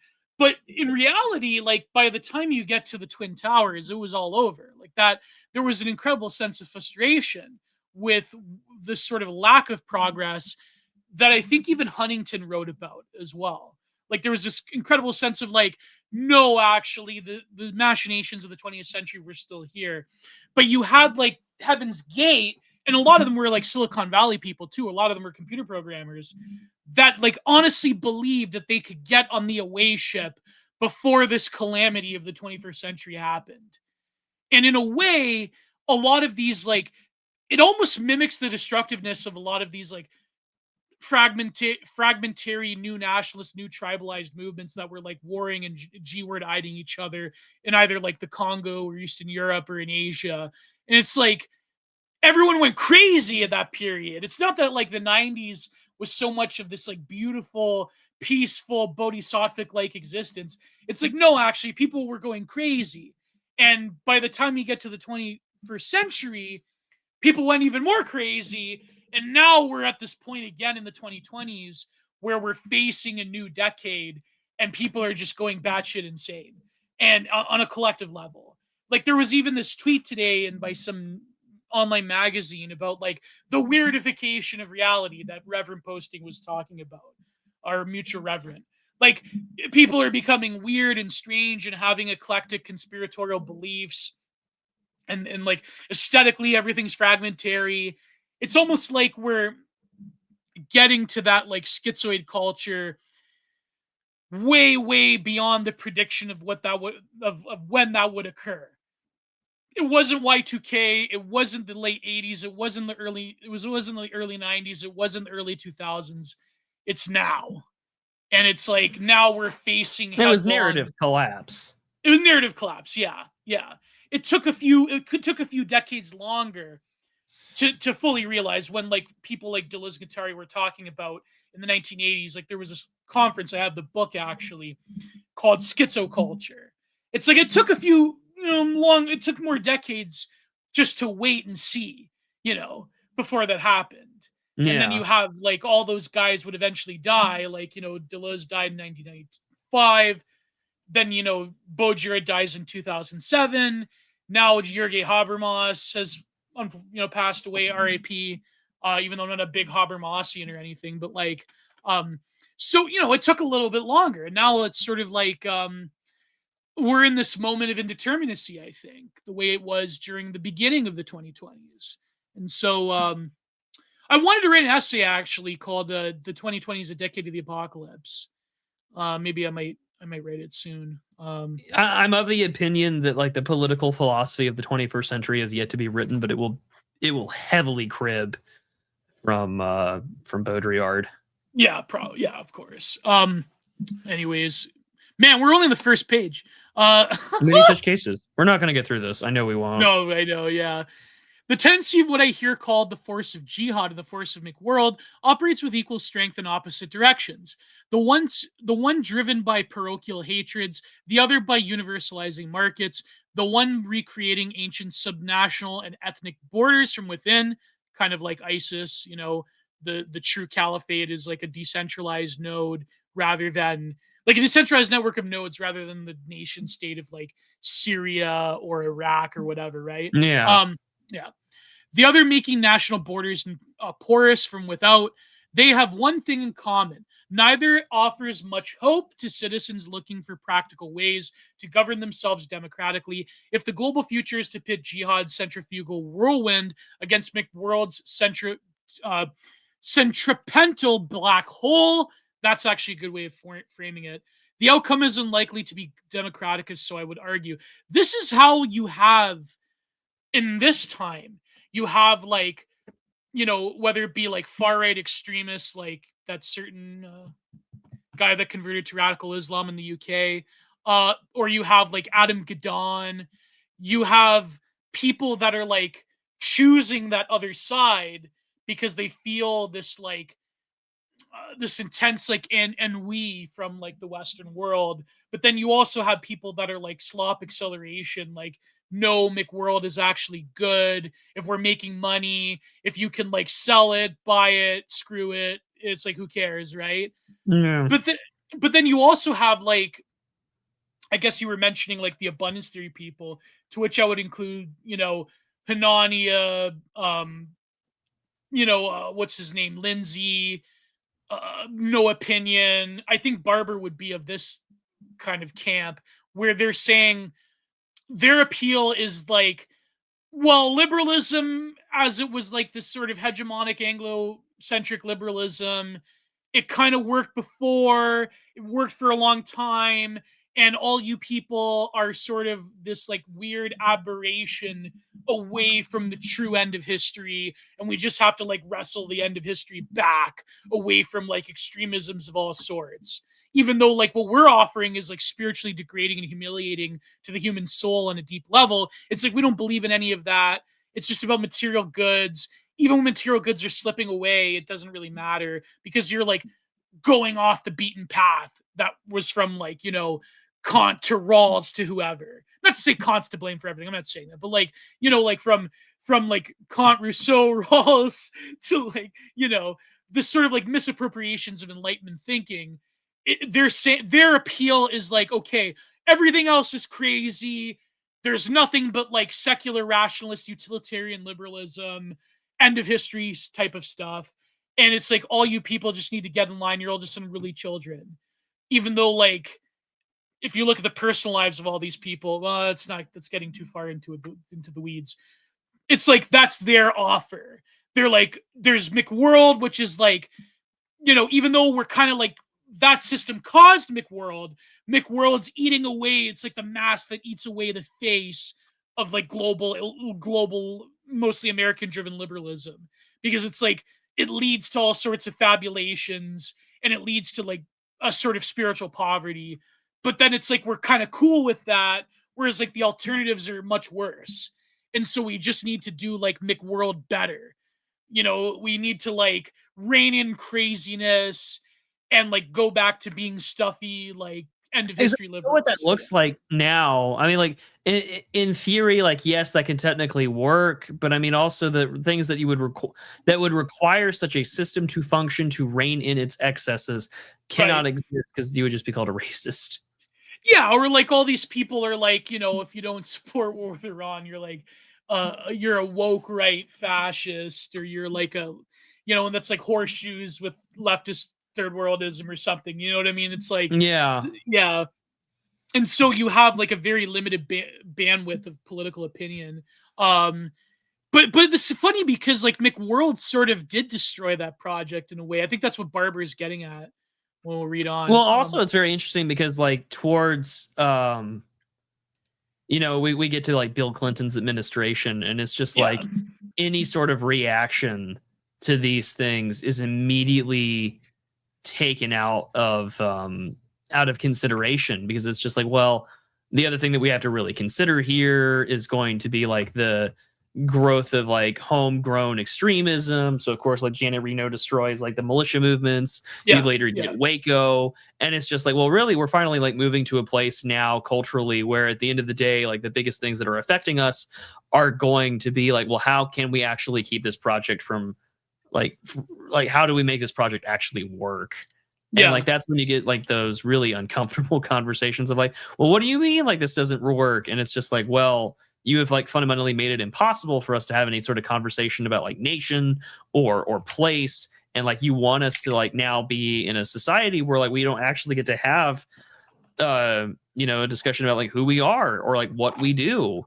And like, once you get to that point, it's just like, well, now we're like beyond the quote unquote pale of what's considered politically viable or acceptable.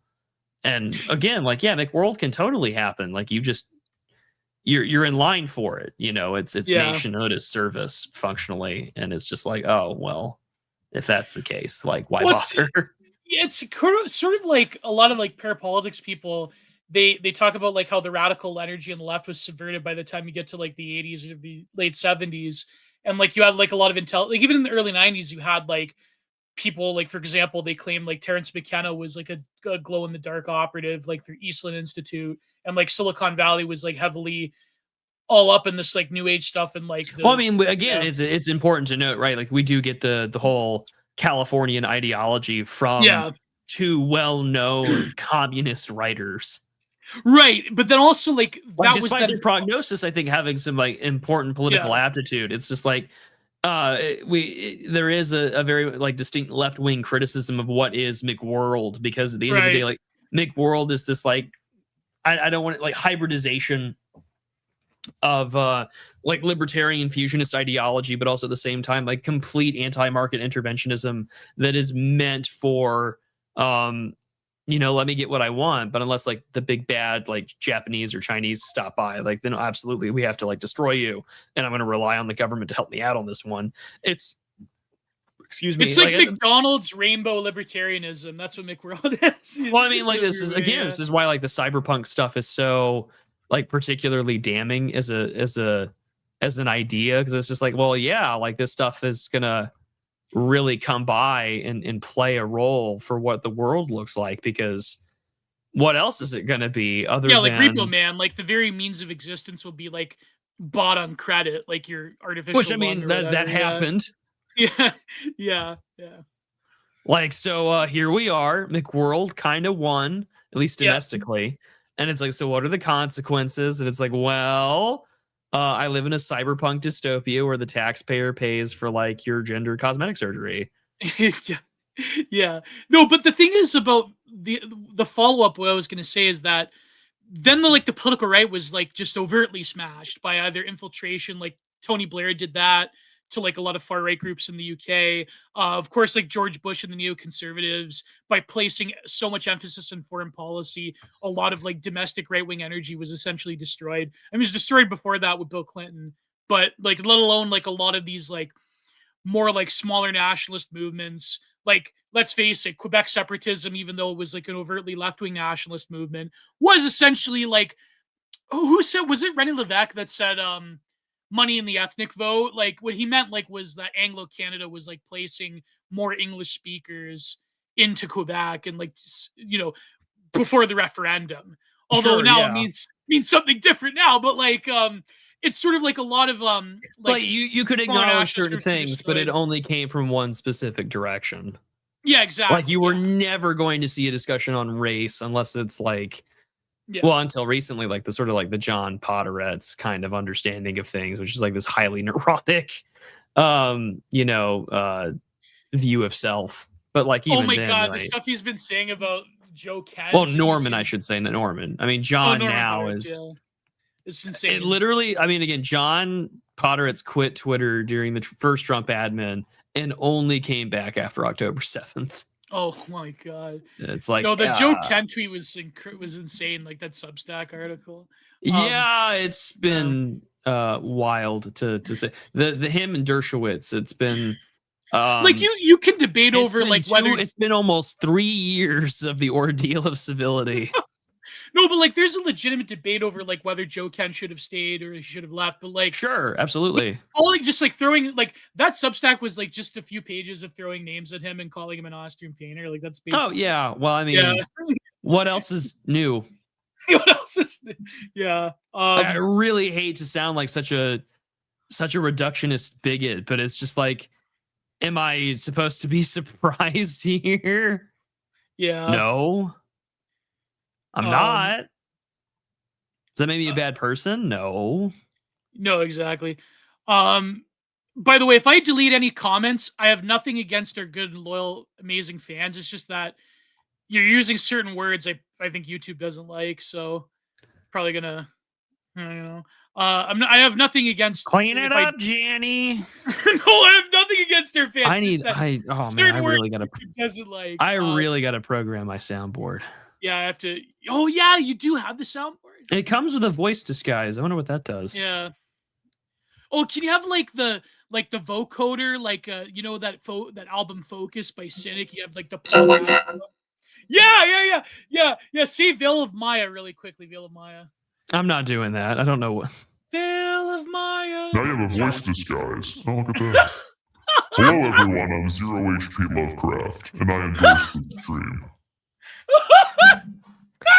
Oh man, if I ever wanted to restart my life, I could do it. So yeah, anyways, I have nothing against our beautiful fans. You didn't do anything wrong. It's just that, you know, certain words. Gio's just being a little coward. You said, yeah, Seneca. Yeah, that's true. $5 said Prue with a soundboard becomes the worst little gremlin. You gotta do more beeps. I find beeps hilarious, though. I find them really funny. What is that? It says ducking. What does that do? I used to do beeps in Content Minded, but then people found them annoying. Oh, that makes sense. Do ducking? What's ducking? I don't know. I'll figure that out later. If you want, you could try it live on air. No, it's okay. All right. Well, why don't we get back to the article that we're never going to finish? Oh my God. Four imperatives make up the dynamic of McWorld: a market imperative, a resource imperative, an information technology imperative, and an ecological imperative. So someone asked me, read this again, Geo. Okay. What I just read was, if the global future is to pit Jihad's centrifugal whirlwind, meaning emanating from a common core but yet decentralized, and McWorld's centripetal black hole, the outcome is unlikely to be democratic. What he needs is that McWorld presents itself as a singular point that consumes different cultures within its gravitational pull, and it's like it's an irresistible force that just sucks you into the center of like the global golden arches slop world. I have been told reliably that ducking is when one audio source turns down the gain of another audio source. Oh, okay. Yeah. Thank you, Mike Pohl. Yeah, he's pretty good at sound engineering, you would know. Yes, he is. So this was what makes up McWorld: a market imperative, a resource imperative, an information technology imperative, and an ecological imperative. Although that's kind of not like, I was thinking about this the other day, Prude. Like, nobody has mentioned, if you're blowing up ships in the Strait of Hormuz, isn't that going to cause like massive oil spills? Or is it going to be contained in the hulls? The ecosystem only matters when it's disempowering you. Right. Like, it's really tragic, because it's just like, I'm not having kids because, like, why would I bring my child up in a world where climate catastrophe will happen? And it's just like, but what about the Ganges? Yeah.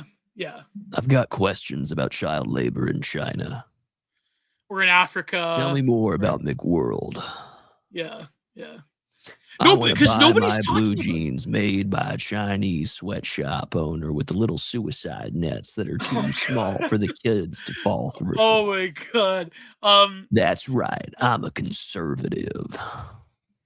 Oh man. I'm terrible. I gotta. Well, it's funny because in the early 90s, when he was writing this was also like the acceleration of like the final ends of deindustrialization. Well, also you have the oh God, when did the fucking no, this is like before the WTO protests. No, that in the 80s you had like Paul Volcker and Ronald Reagan. Oh yeah, the Volcker rule and everything. Yeah. Caspar Weinberger, Paul Volcker, like it's no, Caspar Weinberger was the Minister of Defense, I think. Or what did they call it? Didn't call it like Department of War. What did they call it back in the day? It was the Department of Defense back then, sir. Now it's the Department Secretary of Defense. Now he's the Secretary of War. Oh my God! It was the War Department until after World War II. Oh, okay. I see. If anything, it is the one thing the Trump administration done that has been a return to tradition. True. We're gonna call it the Gulf. Did you see? He's gonna call it the Strait of America. The Strait of America. That might be the straightest thing the U.S. Navy's ever done. Oh my God! But anyways, no. So you had like deindustrialization happening at this time, but so this is all like basically the apparatus of McWorld. It's both market economy, culture. I just want to read this one section, Geo. It's on the right here. It says the market imperative has also reinforced the quest for international peace and stability, requisites of an efficient international economy. Markets are enemies of parochialism, isolationism, fractiousness, war. Market psychology attenuates the psychology of the ideological and religious cleavages and assumes a concord among producers and consumers, categories that ill fit narrowly conceived national or religious cultures. Shopping has literal tolerance for blue laws, whether dictated by pub closing British paternalism, Sabbath observing Jewish Orthodox fundamentalism, or no Sunday liquor store Massachusetts Puritanism. In the context of common markets, international law ceases to be a vision of justice and becomes a workday framework for getting things done, enforcing contracts, ensuring that governments abide by deals, regulating trade and currency relations, and so forth. Common markets demand a common language language as well as a common currency, and they produce common behaviors of the kind of bred by cosmopolitan city life everywhere. Commercial pilots, computer programmers, international bankers, media specialists, oil riggers, entertainment, celebrities, ecology experts, demographers, accountants, professors, athletes. These compose a new breed of men and women for whom religion, culture, and nationality can seem only marginal elements in a working identity. Although sociologists of everyday life will no doubt continue to distinguish a Japanese from an American mode, shopping has a common signature throughout the world. Cynics might even say that some of the recent revolutions in Eastern Europe have had their true goal not for liberty, but the right to vote, but well-paying jobs and the right to shop, although the vote is proving easier to acquire than consumer goods. The market imperative, then, plenty powerful, but notwithstanding some of the claims made for democratic capitalism, is not identical with the democratic imperative. Well, here he says it's also from the sort of Marxist-Leninist theories of imperialism. Sure.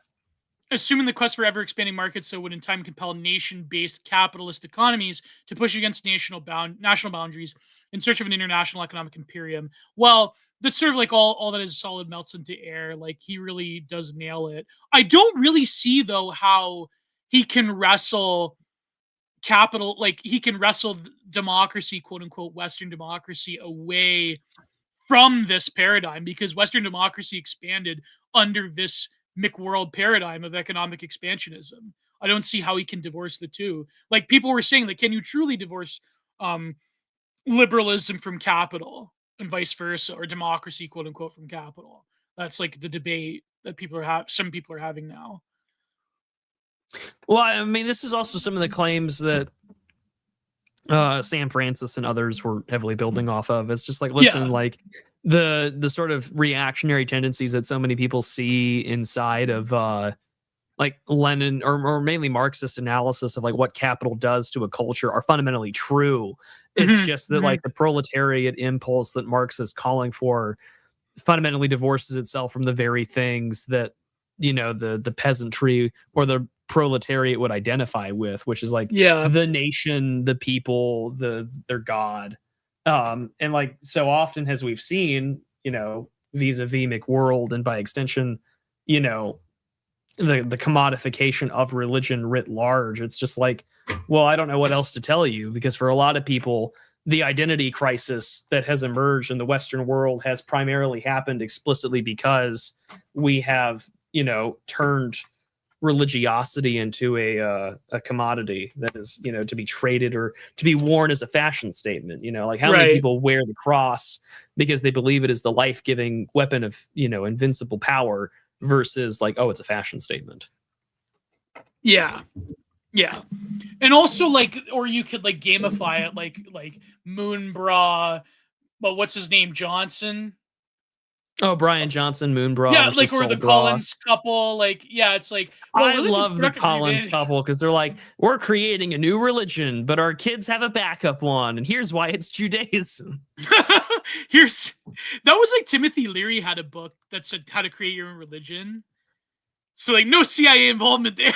Like, no way. It was actually pretty good. I actually liked the book. It was a small like pamphlet type of book. It's called How to Create Your Own Religion, or How to Start Your Own Religion.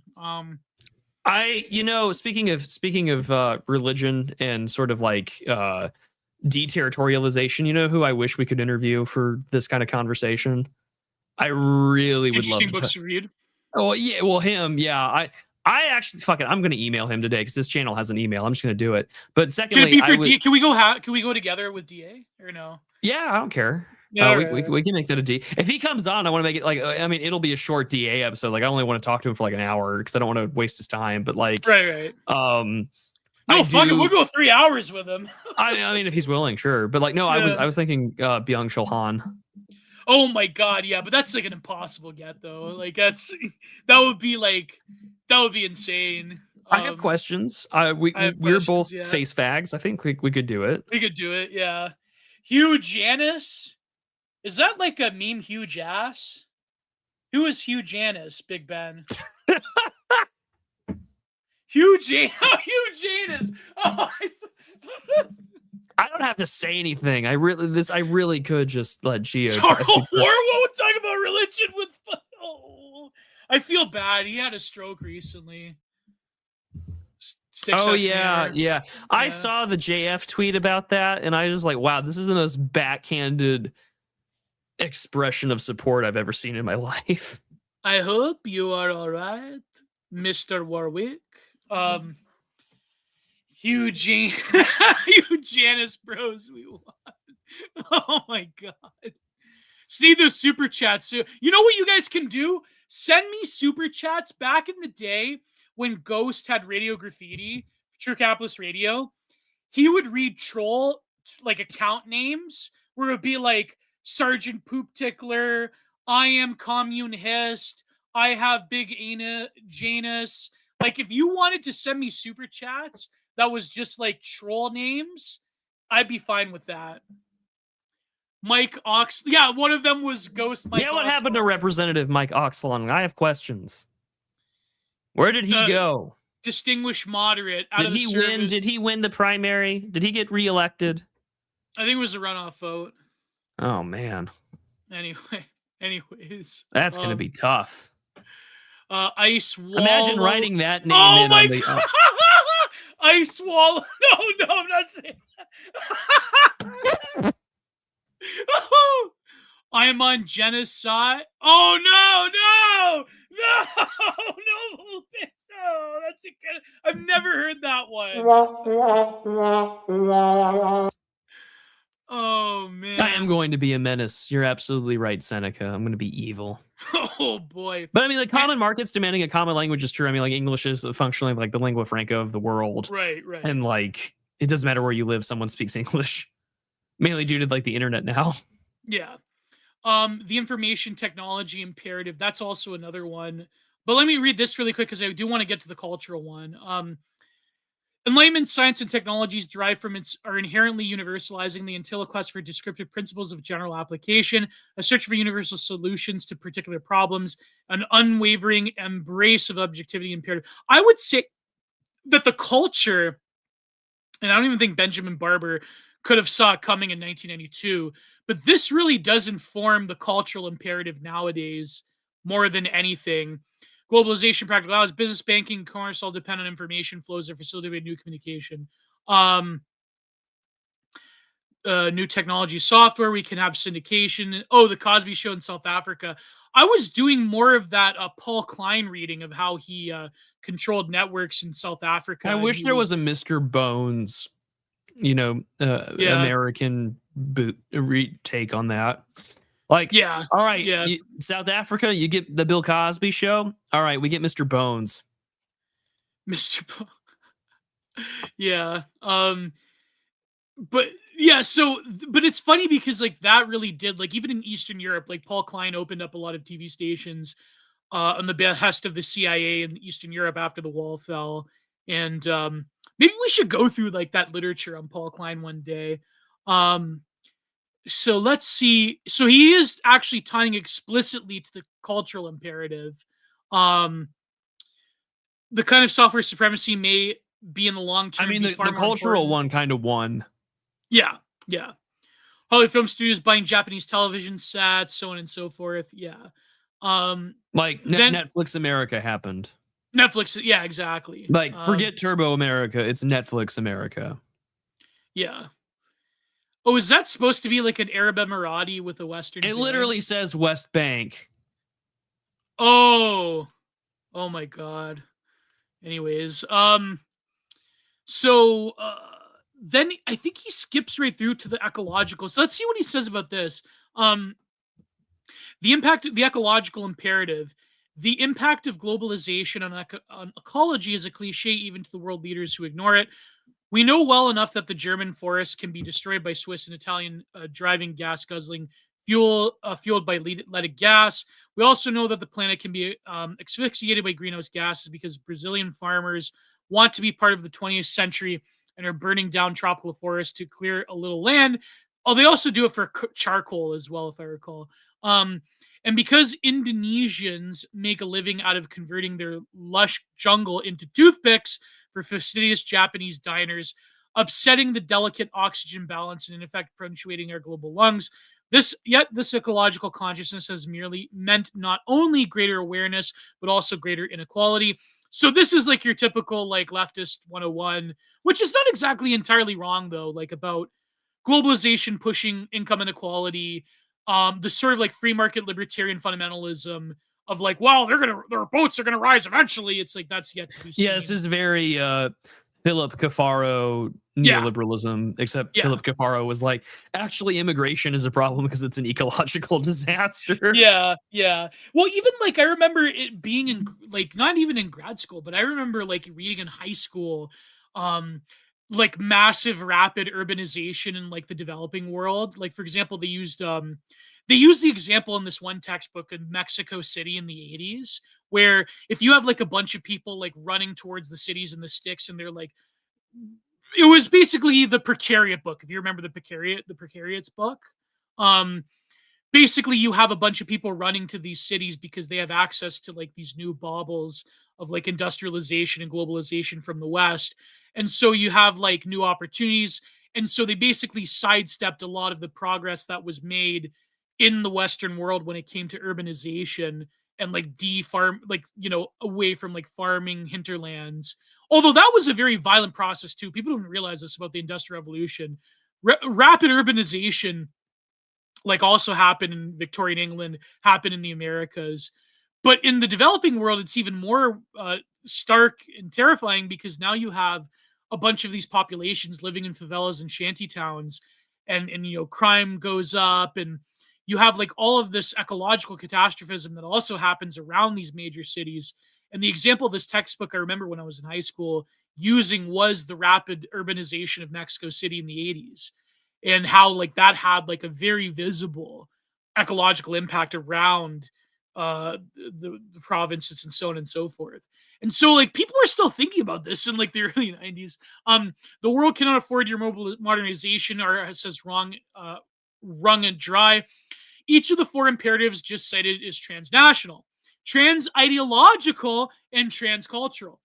Each applied imperative to Catholicism, Judaism, Muslims, Hindus, Buddhists, to Democrats and totalitarians, left and right, capitalists and socialists. The Enlightenment dream of a universal rational society has to be a remarkable degree have been realized, but in a form that is commercialized, homogenized, depoliticized, bureaucratized, and of course, radically incomplete. For the movement towards McWorld is a competition with the forces of global breakdown, national dissolution, and centrifugal corruption. These forces work in the opposite direction, or the essence of what I call jihad, to which he doesn't just mean, I mean, of course, he means like the global caliphate, Dar al-Islam, the house of submission, the abode of submission. But what he means is the jihad that is felt in a lot of different traditionalist movements, which I mean is, when you really think about the Iranian Revolution, that was like the first like perennial traditionalist revolution that wasn't explicitly on the grounds of like the Enlightenment French Revolution type of deal.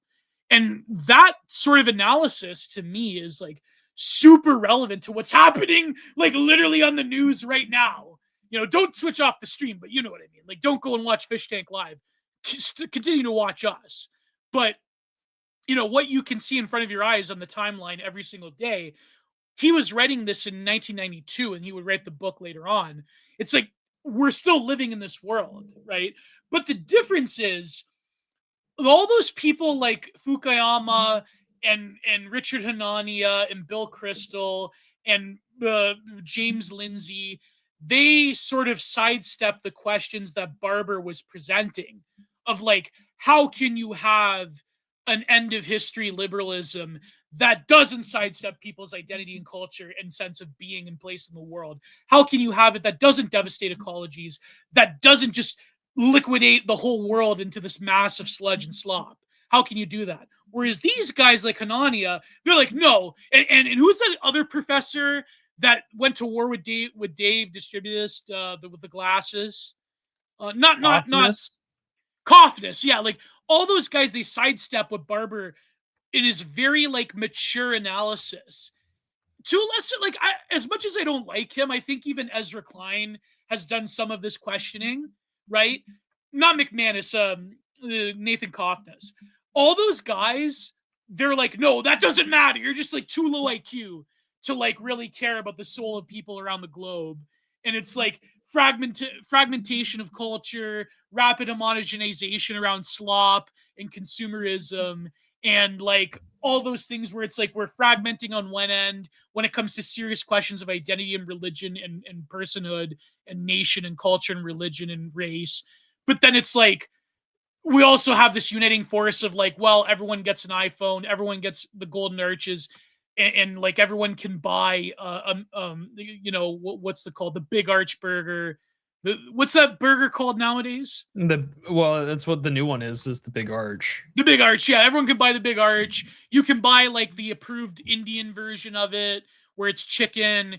You know, you can have an iPhone in the favela. We will turn off the McDonald's advertisements during Ramadan. Yeah, you can, exactly. You can watch Prawn. You know, you can have it all. You can have it all. That's what really unites you. And it's just you need more stuff. That's what you were united by a common culture of consumption.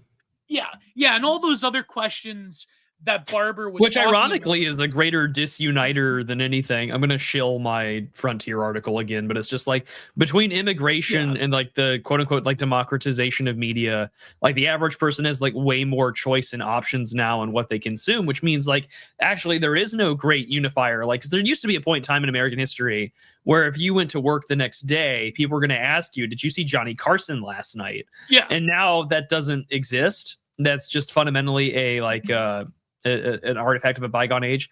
It's like if you were to say, hey, did you see Fish Tank last night? Your coworker would look at you like you're fucking insane unless he was like also a fan. She was also a freakazoid. Yeah, right. You know, it's just like that doesn't exist. And so it's like, okay, well, because that doesn't exist, like there's a million. You and I exist in two different media spaces, right? Like, yeah. I have no idea what you consume, right? Like you just referenced Naked earlier. I'm like, I've never fucking seen that movie in my life. But if I were to start making like a whole bunch of like John Wayne references, like you also would have no idea what the fuck I'm talking about. Yeah. And so it's just like, okay, well, like that's where we're at. And it's the same thing now with the internet. It's just like I watched one or two John Wayne movies. Yeah. But if like But my point is just like, okay, this is where we're at culturally, where it's a total habitation of a different space. Yeah. And it's like, so what does that mean in a society where we're fundamentally that different? Yeah. Like, okay, like I am someone who does enjoy watching like challenge run content because like I've always thought about doing it myself. And it's like, okay, well, if we're not doing that, or if that's what I'm watching, I'm not going to be watching like some obscure talk from a channel. I like the Indian challenge run ones. Those are pretty funny. The Indian challenge run ones? Is that where they have to throw a ball in a net? They have to like. No, I'm referring to video games, but like, yeah, that works video too. games, yeah. One of the greatest tweets I saw last week was I like my human made AI slop, and it was like the toilet battles where the guy's like, oh no, toilet, and it's like they're smashing the toilets together on the string. That was everywhere during COVID. Do you remember like the bottle? Like they would smash the bottles on the stairs. Oh yeah, everyone's rolling a bottle over.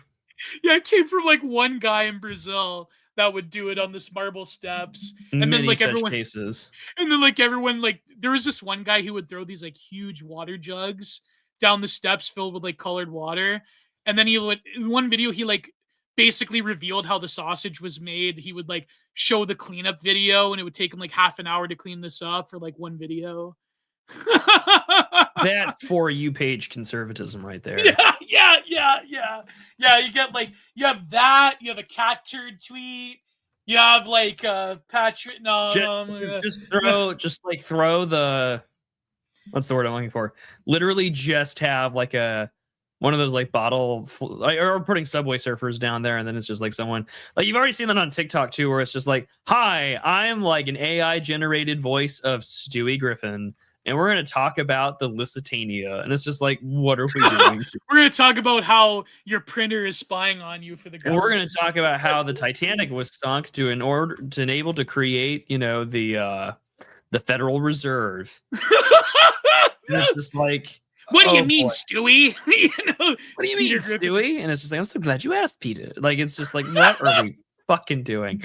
That really is kind of like Meltdown, but for like, yeah, except like I'm also on reminded TikTok. We were talking about that too with the the matcha thing and like the Matcha Dubai Labubu, yeah. yeah. Yeah. Oh man. No, but then again, like they seem to not like really think of this like our current crop of abundance theory globe Twitter people. They seem not to like the Substack liberal class. They don't really think about it in the same way, or they do, but they sidestep what Barber was actually writing about. Like they just don't care. Well, I think they just embrace it as good. Yeah. Yeah, like McSlopworld. Like the Cato Institute is the perfect example of this. Like we just embrace that, like, you know, it's part and parcel of living in you know, a global, you know, marketplace where everyone can also enjoy, you know, their slop. Sometimes it just requires, you know, halal slaughter or, you know, the trafficking of hundreds of thousands of English girls. And they'll just look you straight in the eye and say, like, this is a good thing in the long run. Your petty nationalism is bad, even though it's like the thing that binds you to the place to begin with. Oh my God. Did you see, speaking of For You page slop, did you see the docs, the face reveal of Kira? No. He's like a fat black guy with dreadlocks. This is the guy with the Danny Phantom PFP, yes, right? Yeah, okay. Danny, yeah. He's got like suspiciously viral tweets all the time. Kind of like Evan Loves Worf, just like suspiciously viral tweets all the time. Spoiler alert, Evan Loves Worth's alt is Kira. I hate to be the bearer of bad news. No, but that's yeah, someone was mentioning like someone's like an Indian VTuber, but he's like a anime. I can't say that word on YouTube. The anime with the little people, you know what I mean? Oh, yeah. Like it's just yeah, it's like a very much this sort of like crazy schizo culture that people predicted with the internet age. It's not as sexy or romantic or cool or philosophically insightful as what it is right now. Yeah, well, I mean, there's some parts that are. But... in the future, everyone would be famous for 15 minutes. Like that is true. It's just it's terrible. You might be famous for the wrong reasons. Yeah. But yeah, so they definitely like sidestep these questions. I think like a much more like thoughtful liberal thinker like Benjamin Barber was.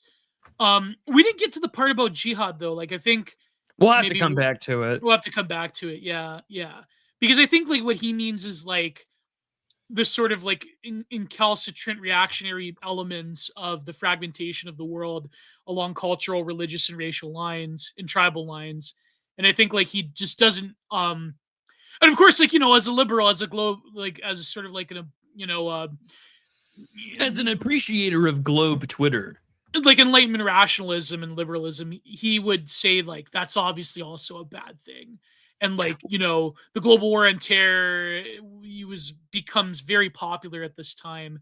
But I would think that when it comes to like saving the liberal project from both forces, I think that it's a futile the liberal project can easily be saved if you're willing to embrace the liberalism of, say, Madison Grants. Yeah, maybe. Yeah. Because it's like, okay, because I mean, you read the progressives of the 1910s and 20s, and you see a liberalism that identifies its political tradition with its race. And it's just like, you can't get that anywhere else on earth. Right. To a point where like Teddy Roosevelt's talking about how like good this is for like racial competition. And it's just like, so what are we, you know, discussing here? And it's just like, well, now that whole conversation, like you said, is like, oh, we're bringing in the ethnic vote. And it's just like, oh, so like this is a conversation about, you know, replacing the said vote that identifies with those previous values. No, but here you go. Why contain it? Well, I think that in a way, like, you know, from Ukraine to Iran to what could potentially happen with China, like there is a sort of although it's being framed as sort of like masculine, like, you know, MAGA American virtues or whatever, like you do see this like attempt to not just appeal to the political rights sensibilities in North America and be like, okay, you can get your nation back if you just smash like, whatever. But it's more of like, you do also see that move of, well, we're going to like give you these liberal values by force, and the world will be whole again if you stymie this attempt towards multipolarity. And like even I think it was Jake Paul with Trump, where they're talking about like, Yeah, he was. they're gonna have pride parades in Tehran. Like, it's you have like on one side you have that, but then also you have, which I think people that in a were liberated Tehran, Jake Yeah. Paul and Gypsy Crusader will fight to the death. in the middle of Tehran. Yeah. No, but that's what I mean. You have like, for people that talk about like slop streamers or whatever, like you have on the one end, you have like Jake Paul, I wouldn't say Gypsy Crusader, but like, you have like that one element of a retrenchment of a particular form of like crypto neoconservatism that can present a very front-facing masculinization of certain geopolitical ends. But then also you have, well, we're doing this because the liberal world order cannot sustain any significant blow by any form of localism or tribalism or regional power blocks that have like a different life world than what we have here. And so you have, I'm going to be totally honest with you. It has been such a bitch to write an essay lately. Right. Yeah. Because like the Lotus Eater guys were like, do you want to write an essay about like what you can practically do about political engagement? And I'm like, as an American, I don't know if I'm even allowed to comment, because it's just right. My Yeah. advice doesn't really work in this like extreme security state, but like exactly. Yeah, that's true. Yeah. At the same time, like you do need to do something. Right. And it's just like in the regard vis-a-vis McWorld, it's just like, you can all watch Channel 4 TV shows together. You can all watch Adolescence as you're progressively being replaced. Yeah. And it's just like that. It's, if anything, like McWorld has become like, national palliative the Great care. Awakening was McWorld back in the 2010s. Well, I mean, woke is McWorld. And I mean, Yeah. like, if anything, I would just simply say that like, but now they have like a rightist version of McWorld as well. Well, I mean, in the same way, there's always been like right liberalism. It's just like in terms of like the marketplace, like these things fundamentally exist. It's just like, yeah. We're gonna just label them slightly differently because there are different first principles that we probably have to contend with, and those first principles range from, quote unquote, like national security or defending Israel or whatever. Like they're going to be differently coded despite the fact that they're similar. Well, I was going to say, Prude, but it was on the tip of my tongue. Like Jürgen Habermas has died, right? Yeah.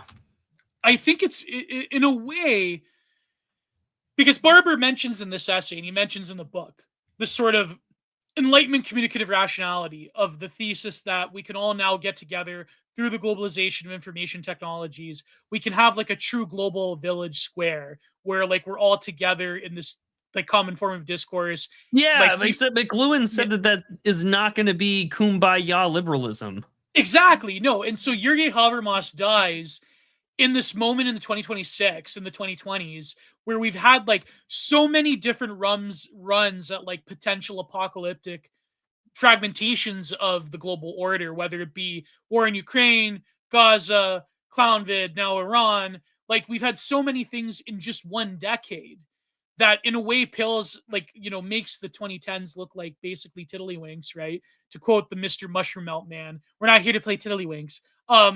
It like makes, the 2010s look like nothing. It looks parochial and childish. Whereas like now, like in an ironic way, in the cusp of the death of Jürgen Habermas, the last like true like Marxist or liberal or whatever, it's like that idealism towards communicative rationality on a global scale, as it pertains to geopolitics, is like slowly evaporating, like not slowly, but like rapidly evaporating before his eyes, before he goes to the kingdom beyond this world, right?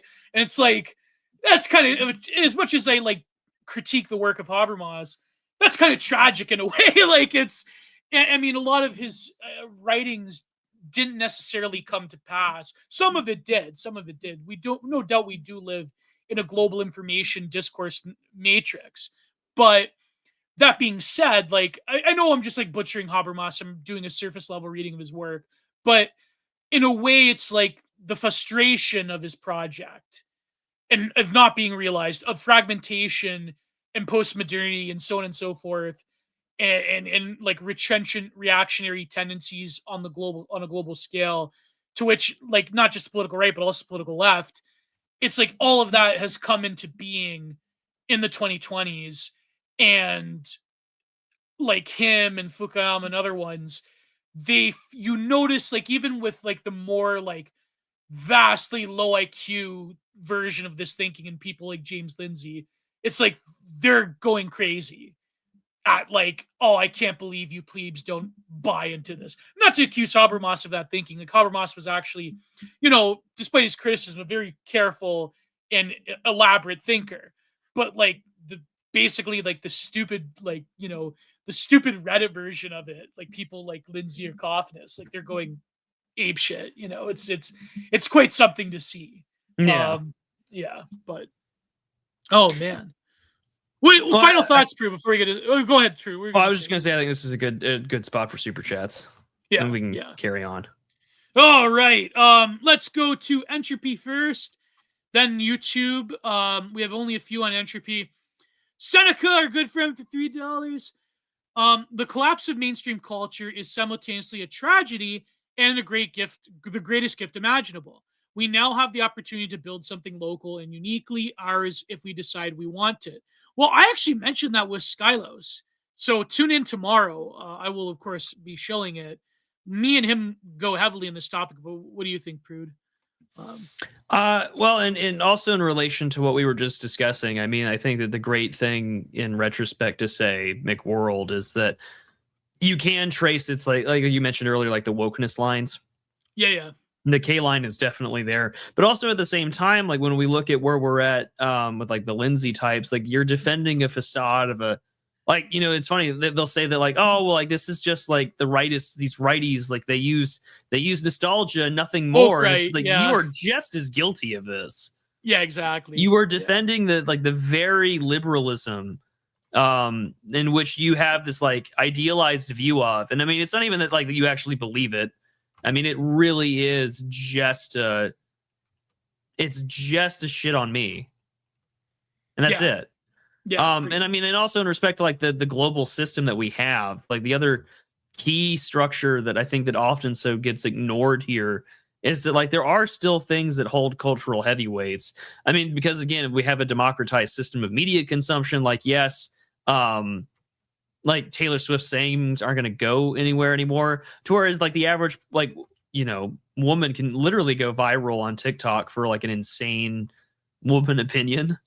And it's just like we're and instantaneously one becomes like a cultural artifact of like what can be. And again, like that abundance liberalism stuff, like that gets used as a way now to like, well, not only are we going to defend like your ability to get like, matcha or whatever, we're also going to use it to defend your ability to like kill your own child. So it's just like, if anything, like the things that we would have considered to be like morally abhorrent 10 years ago, it's like, well, actually now it is with great sincerity that like you will watch on Twitch TV, like the CEO of Planned Parenthood talk about how it's so important to like make your tax deductible donation to my cause. Or like some Hollywood actress is like, well, I wouldn't have gotten anywhere without, what. Yeah. Except now it's more along the lines of like, actually, we want you to have the same thing.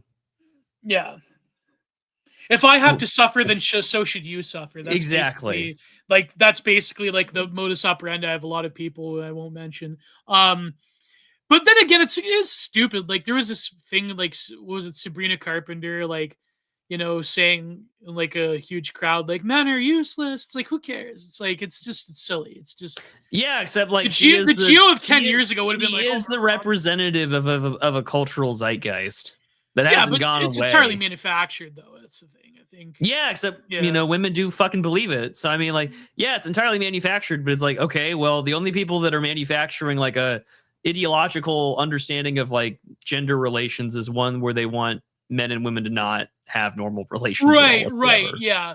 I mean, I do question, like, I mean, I understand, like, here's the thing, I do, like, critique, like, obviously a lot of, like, media representation stuff is real, but I do think, like, a lot of, like, 2010s manosphere stuff was basically taking the lead of, like, well, if you have this analysis about media representation and, like, the denigration of certain groups in media, then it's like, why can't we use that? But I think, like, that definitely is true. Like, there is definitely, like, a cultural apparatus of, like, men being degraded. But at the same time, like, I think, like, they go way too far with being, like, you know, does they, like, an average woman that, like, listens to Sabrina Carpenter that hears, like, men are useless, it's like, it's sort of like, late night sitcoms where they, like, have, like, the whole, like, men are pigs type of thing. It's like, you, like, there's a lot of, like, men and women who, like, imbibe in their own different, like, either misandrist or misogynistic humor that, like, isn't going to, like, explicitly affect their view of, like, the opposite sex. You know what I mean? Like, I think people are just I know I'm making, like, ironically enough, I'm making, like, a 90s liberal argument, right? Like, man show type of, like, let's just joke about everything. It's like, I understand, like, I'm making the argument, but I do think, like, I question the sincerity of, like, mainstream slop culture. Definitely does have an ideology, but I wouldn't say it's, like, that thought out or that conscious. I just think it's sort of like a late night comedy sitcom being like, men are pigs back in the 1990s. It's like, I don't think, like, the average woman's, like, really taking that into consideration as, like, a serious world. Man, I could be wrong. Maybe with Zoomers it's different, but, like, I just think that, like, people that obsess over, like, pop culture nonsense is sort of, I mean, it generates clicks, obviously. I mean, that's why people do it, but I don't think, like, yeah, I mean, yeah, it's hurtful and it's stupid, and obviously it's denigrating the culture. But then it's like, you do have, like, sort of, like, stupid, like, anti-women sentiments as well. So it's like, I don't know. I just think that, I mean, call me, like, a centrist or whatever, but I just think that I don't think there's a serious worldview behind that. I think it's more just shock and bombast.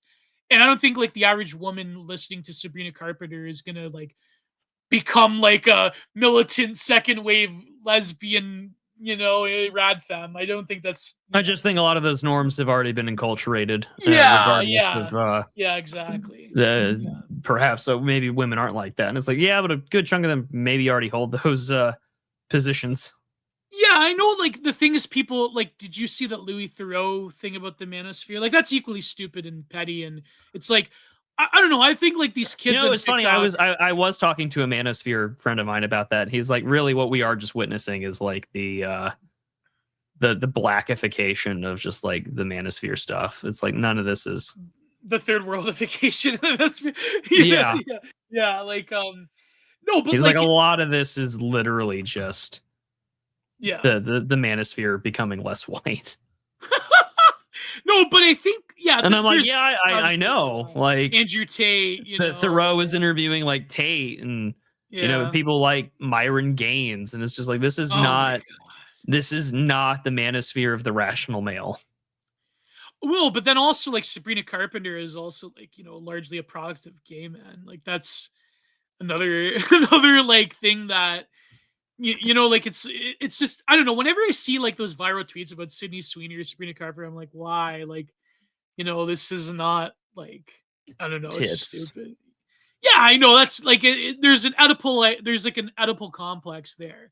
There's, like, obviously, like, it's sort of like, I don't know, like, whatever podcast, like, let's get Tristan Tate and Clavicular talking to OF girls. It's like, something about it's just so needless and stupid. Well, thankfully we can just take your money instead and answer those questions that aren't all stupid. right. Yeah. No, but apparently Clavicular is being frame logged by whoever. Like, it's all just pro wrestling. It's like, we've returned to 80s Memphis wrestling. It's like, here's Clavicular getting frame logged by the ASU frat leader. Yeah, frat leader. Oh my god. Anyways, so Seneca, thank you so much. I wholly agree with that sentiment about the fragmentation of culture, and watch my interview with Skylos tomorrow. Wingman 45 for $5. My parents believe in all. I mean, all the theories about the files, and yet call me an extremist because I don't want to watch slop from named file people. GIR. Well, I don't know what slop. slop. I guess he meant granny. I don't know. Anyways, how do smart people live in this contradiction? Is the bread not stale to Gen X? In this case, I would actually say listen to your parents in this case, but I'm sort of like I'm a Jeffrey Maxer though. That's my opinion, but I don't know, Prue. What do you think? I mean, you know, I as someone who faces a similar deal with my parents, it's just like it's a fight. You have to pick your battles. That's all.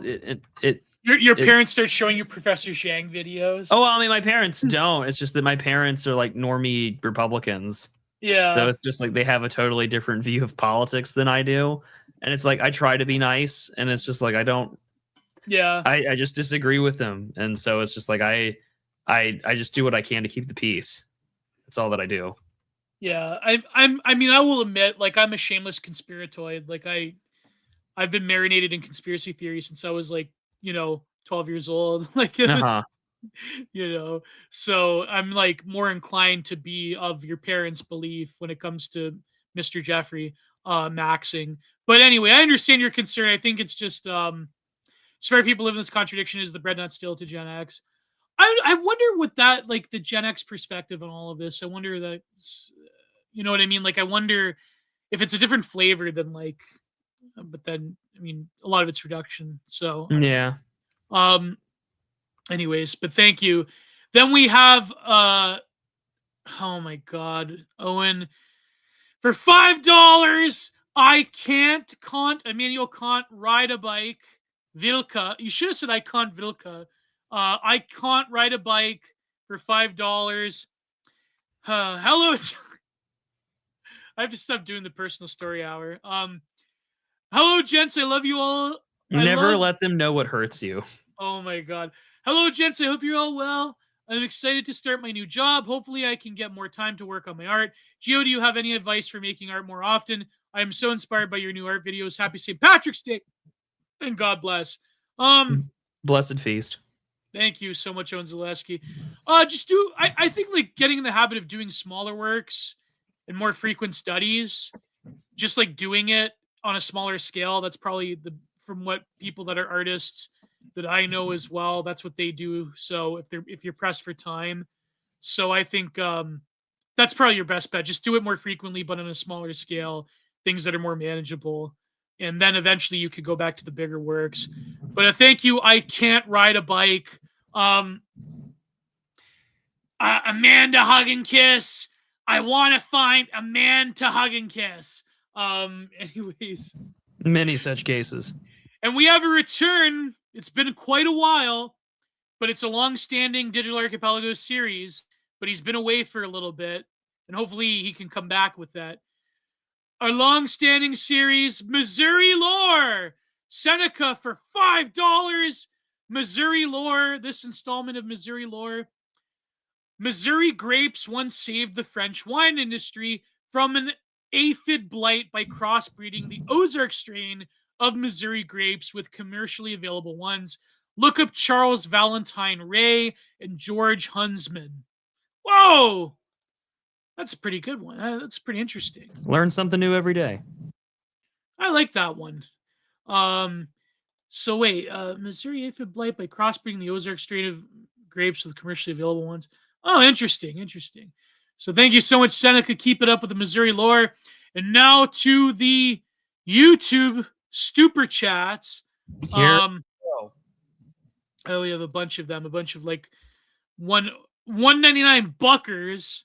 That's how Ghost used to call them, for $1.99 buckers. Anyways, we have where is it? March 16th. Here we go. $1.99 by Not Ulysses. They're all $1.99 from Not Ulysses. I become quite nuclearly obliterated recently. Well, me too as well. Not 199 by not Ulysses. Ah, an Englishman. Ah, a Canadian. Ah, Oh my god. And videograms for $5 Canadian. Prude, if your motherboard isn't bought yet, make sure you get a board that has the RAM you bought on its qualified vendor list. DDR5 is unstable. yeah, I know. I know. I don't know anything about that. Anyways, I had a long conversation with a guy at Micro Center about it. whoa. And Randall Shirker for $2. No matter what happens, I blame Geo. I was Hey, actually that's my job. I was actually listening to Library Mass Destruction last night, and me and Randall Shirker were going off on each other. And not Ulysses. Prude, you're an octagon. Whoa. You know, Anyway. that's okay. I'll take it. Octagons are good. And John Ewald, EWOLDT. Ewald, John Ewald, for $5. Not the cylinder. It's a dick joke. Okay. Because he said that the Geo was a cylinder last night on Library of Mass Destruction. I'm like, what does a cylinder mean? And it was a dick joke. Thank you, John Ewald. Anyways, not Ulysses. I need joke more... or reference to the Shape Store. You be the judge. Well, I think I mentioned the Shape Store when they were talking about Jeffrey Dahmer, and then he said like Geo's a cylinder. No, So, well, like, there you go. Then he is get it. calling you a dick. Oh my god. Anyways, not you, Johnny Weld. Thank you. Not Ulysses. I need more Y2K as bumps right now. Y2K as bumps. I suggest you go check Instagram Reels. I don't know. Whoa. Oh yeah, there is like a lot of Y2K content on Instagram. Not Ulysses. We really are in the bug manification of all things. Oh man, that's a term I haven't heard in years. Bug man. Oh, he was calling you. Okay. Okay. Man, I haven't heard Bugman in a long time. Not Ulysses. Awaiting Prue becoming a 4-kidney super soldier. Can that wait like another 15, maybe 20 years? Calm the fuck down. Maybe your kidney will be grown in that flesh sack. Did you see the flesh sack? The genetically modified cow or whatever they talked about. Yeah. Maybe that'll be the kidney. I'm hoping that the artificial kidney project takes off by the time I'm needing another one. Oh yeah, definitely. And here we have not Ulysses again. I can't believe people like Medicare called out. Yeah, you know what's funny? I'm gonna over the war. Yeah. He also called for multiple times for the destruction, the economic destitution and destruction of Europe. You know what's funny? Yeah. I said this to a follower, a longtime follower. He like freaked out on me. I'm like, it's crazy how like for as disgusting and for how much stuff like he's done, that when it comes specifically just to geopolitics, Ethan Ralph probably has better principles than Daddy Jim. And my friend, the one guy that follows me, he just like went nuclear on me. He's like, how can you say that? I'm like, well, man, it's like, I don't know. I have a disagreement of opinion. Not to say I endorse Ethan Ralph or anything. It's just like, it's very funny how like Medicare called out. Like, I can understand though, like, after like the Butler County thing happened, like that really did affect Medicare, and so like I think that's where it's coming from. But I still vehemently disagree with Daddy Jim's takes. So let's leave it at that. Next, not Ulysses. The only thing that unites us is literal slop. Yeah, I hate to say it. Well, by and large, yes. That's true. John Carter for $4.99. Our good friend John Carter. Geo, how much for? Oh no! Oh my god! What's it say, Geo? Read the super chat. I had a friend once who went to juvenile detention multiple times. He would always say this to me, and it was like a big thing in the front of the schoolyard when I was a kid. Keep giving personal stories that chat will one day use against you. I know. Geo, how much for a truffle shuffle on stream? No amount of money in the world you could pay me for that. I'm sorry. I'm not doing that. I'm not. Maybe as a joke one day, but I'm not going to 10 take episodes money. later, $10,000. If it's $10,000, I will do a truffle. There you go. You have a But, like, price for your whore.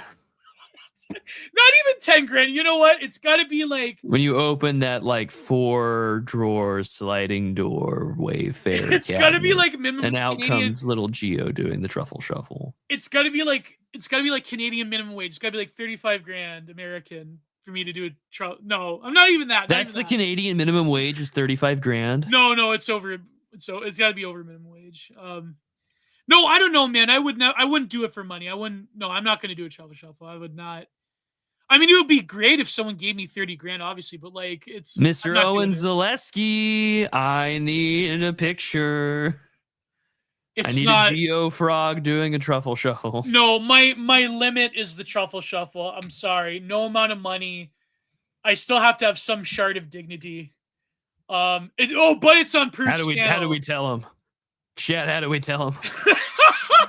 10,000, but it's during an episode in Prude's channel. That's totally fair, Mr. Carter. I'm fine with that. I'll be like, because I would clip that immediately, put it on my channel, and let that shit just rake in the like 25 cents.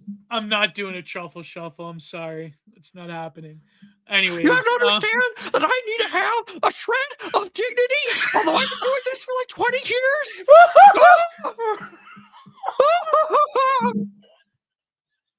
You son of a bitch. You son of a bitch. I'm dying. Oh my god, I can't breathe.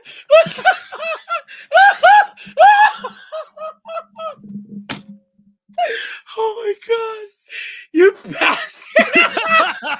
I've been doing it for 10 years. Oh.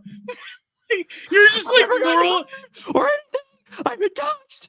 I'm in love. Give me my money now. Why? Oh my god. You know, Geo, it made me. I realized how much you drinking on these streams. You should be drinking on these. I don't drink. No. You know, it's funny.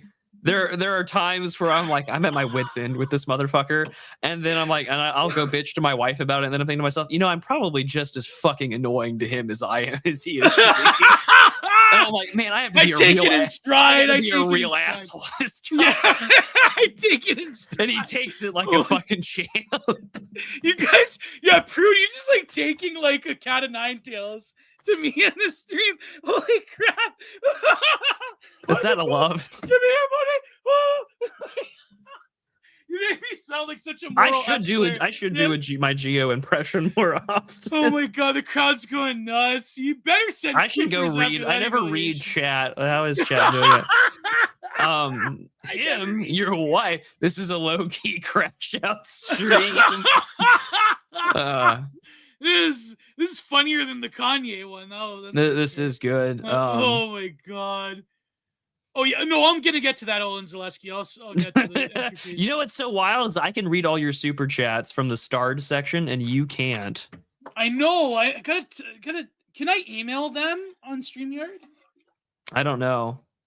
I wonder if I can email them. Holy shit! I'd pay to hear what Prude says to his wife at bedtime about his niche reactionary podcast co-hosts. I feel so bad because my wife does listen to me bitch about. You just shredded. I just realized you just like shredded my ass. I don't, but to be honest, I don't. I don't. Like, okay, so for it's a stupid. This is in my stupid fake sell chud sell life. Like no, like the other.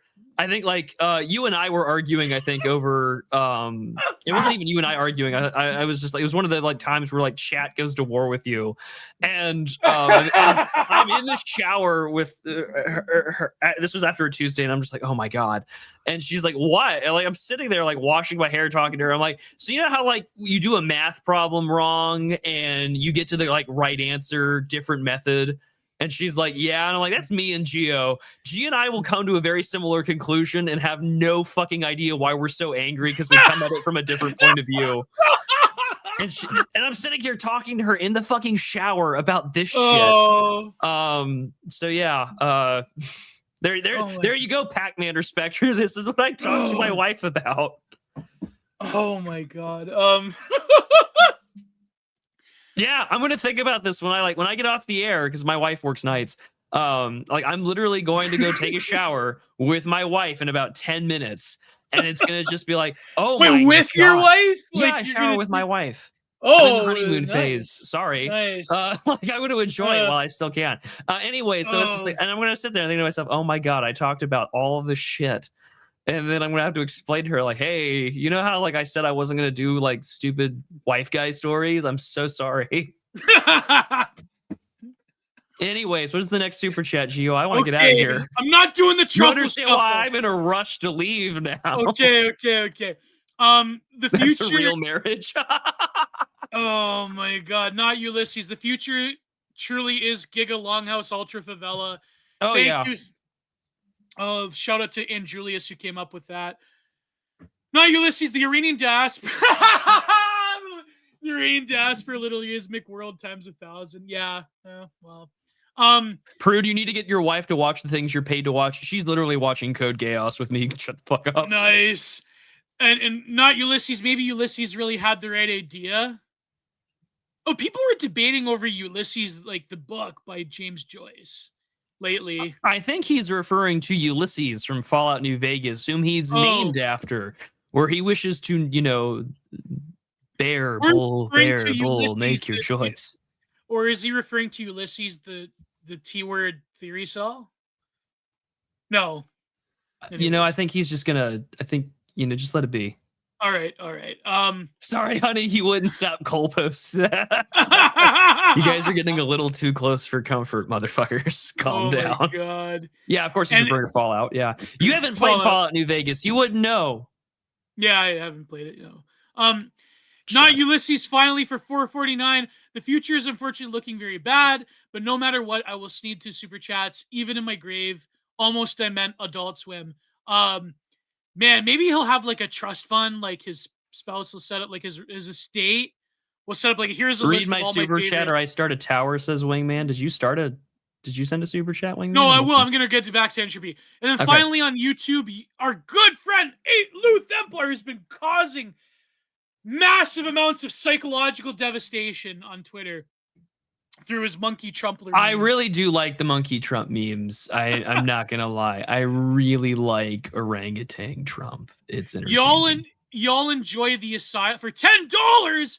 Y'all enjoy the asylum. Refill your straits. You'll love this next part. Oh my God. Are y'all enjoying the asylum?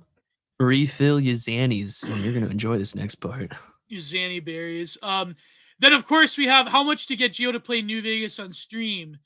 Maybe like if Prude is actually playing Fallout New Vegas, I will go on gaming stream. Gio, I'm happy to do this. We will pick a date and I will start a Fallout New Vegas playthrough from fucking scratch, and you will commentate on the politics of the game.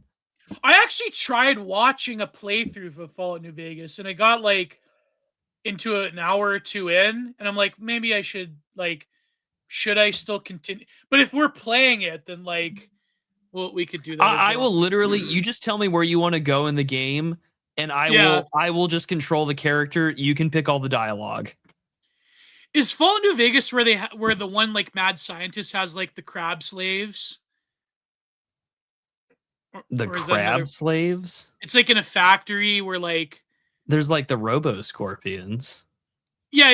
Yeah, it's in there. That's the big. He plays them like MK Ultra tape loops. I'm thinking maybe. Yeah.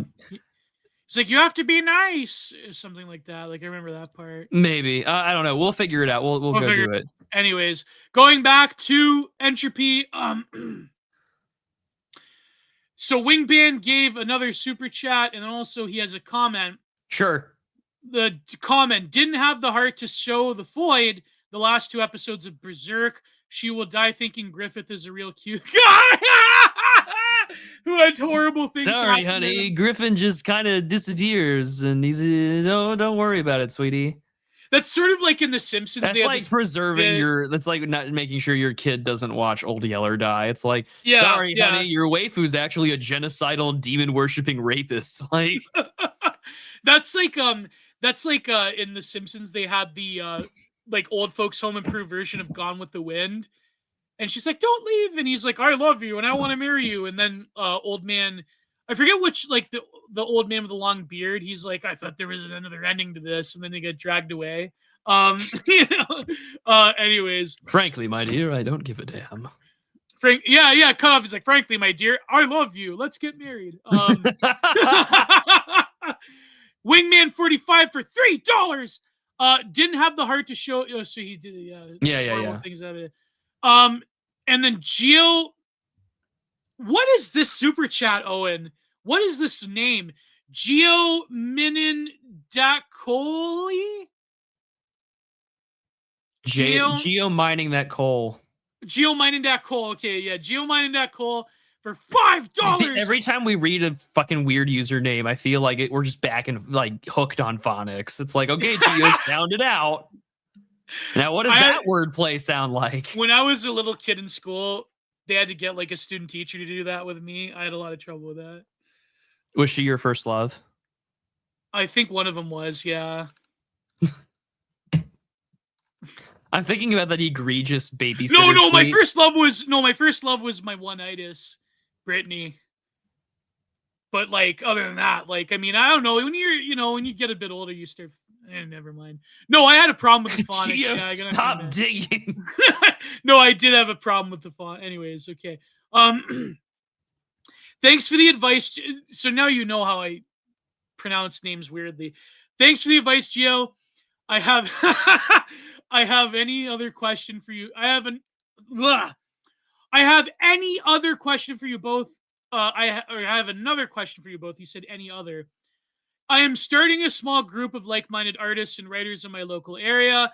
I want to make it more organized around the local art scene. Any advice on starting it up? God bless. That's like more of a question for Matthew the Stout, but I mean, I guess just doing it would be like, if you have a few people in mind, I mean, it's kind of hard to grow a scene, but it can be done.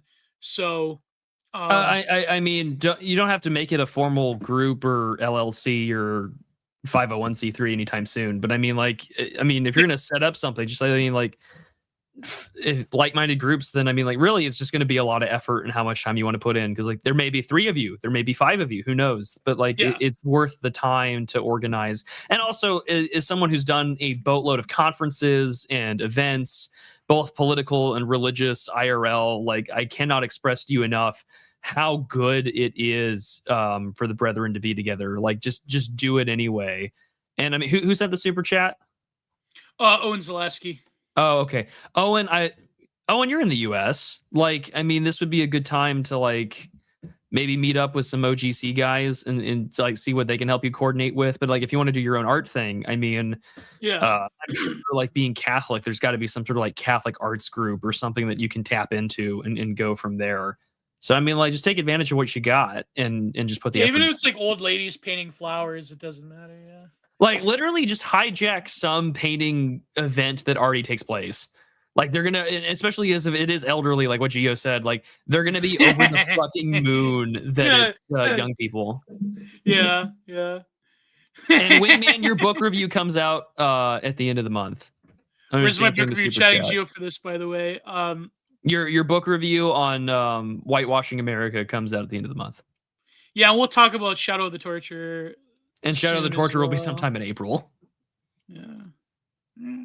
Okay, we have one more from our good friend Charlie Mackey for $25.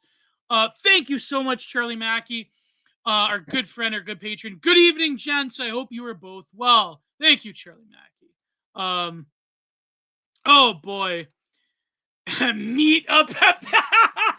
Yeah, like, that joke hasn't been made before. That's made a million times. I think it was Mr. D that made that joke originally. Yeah.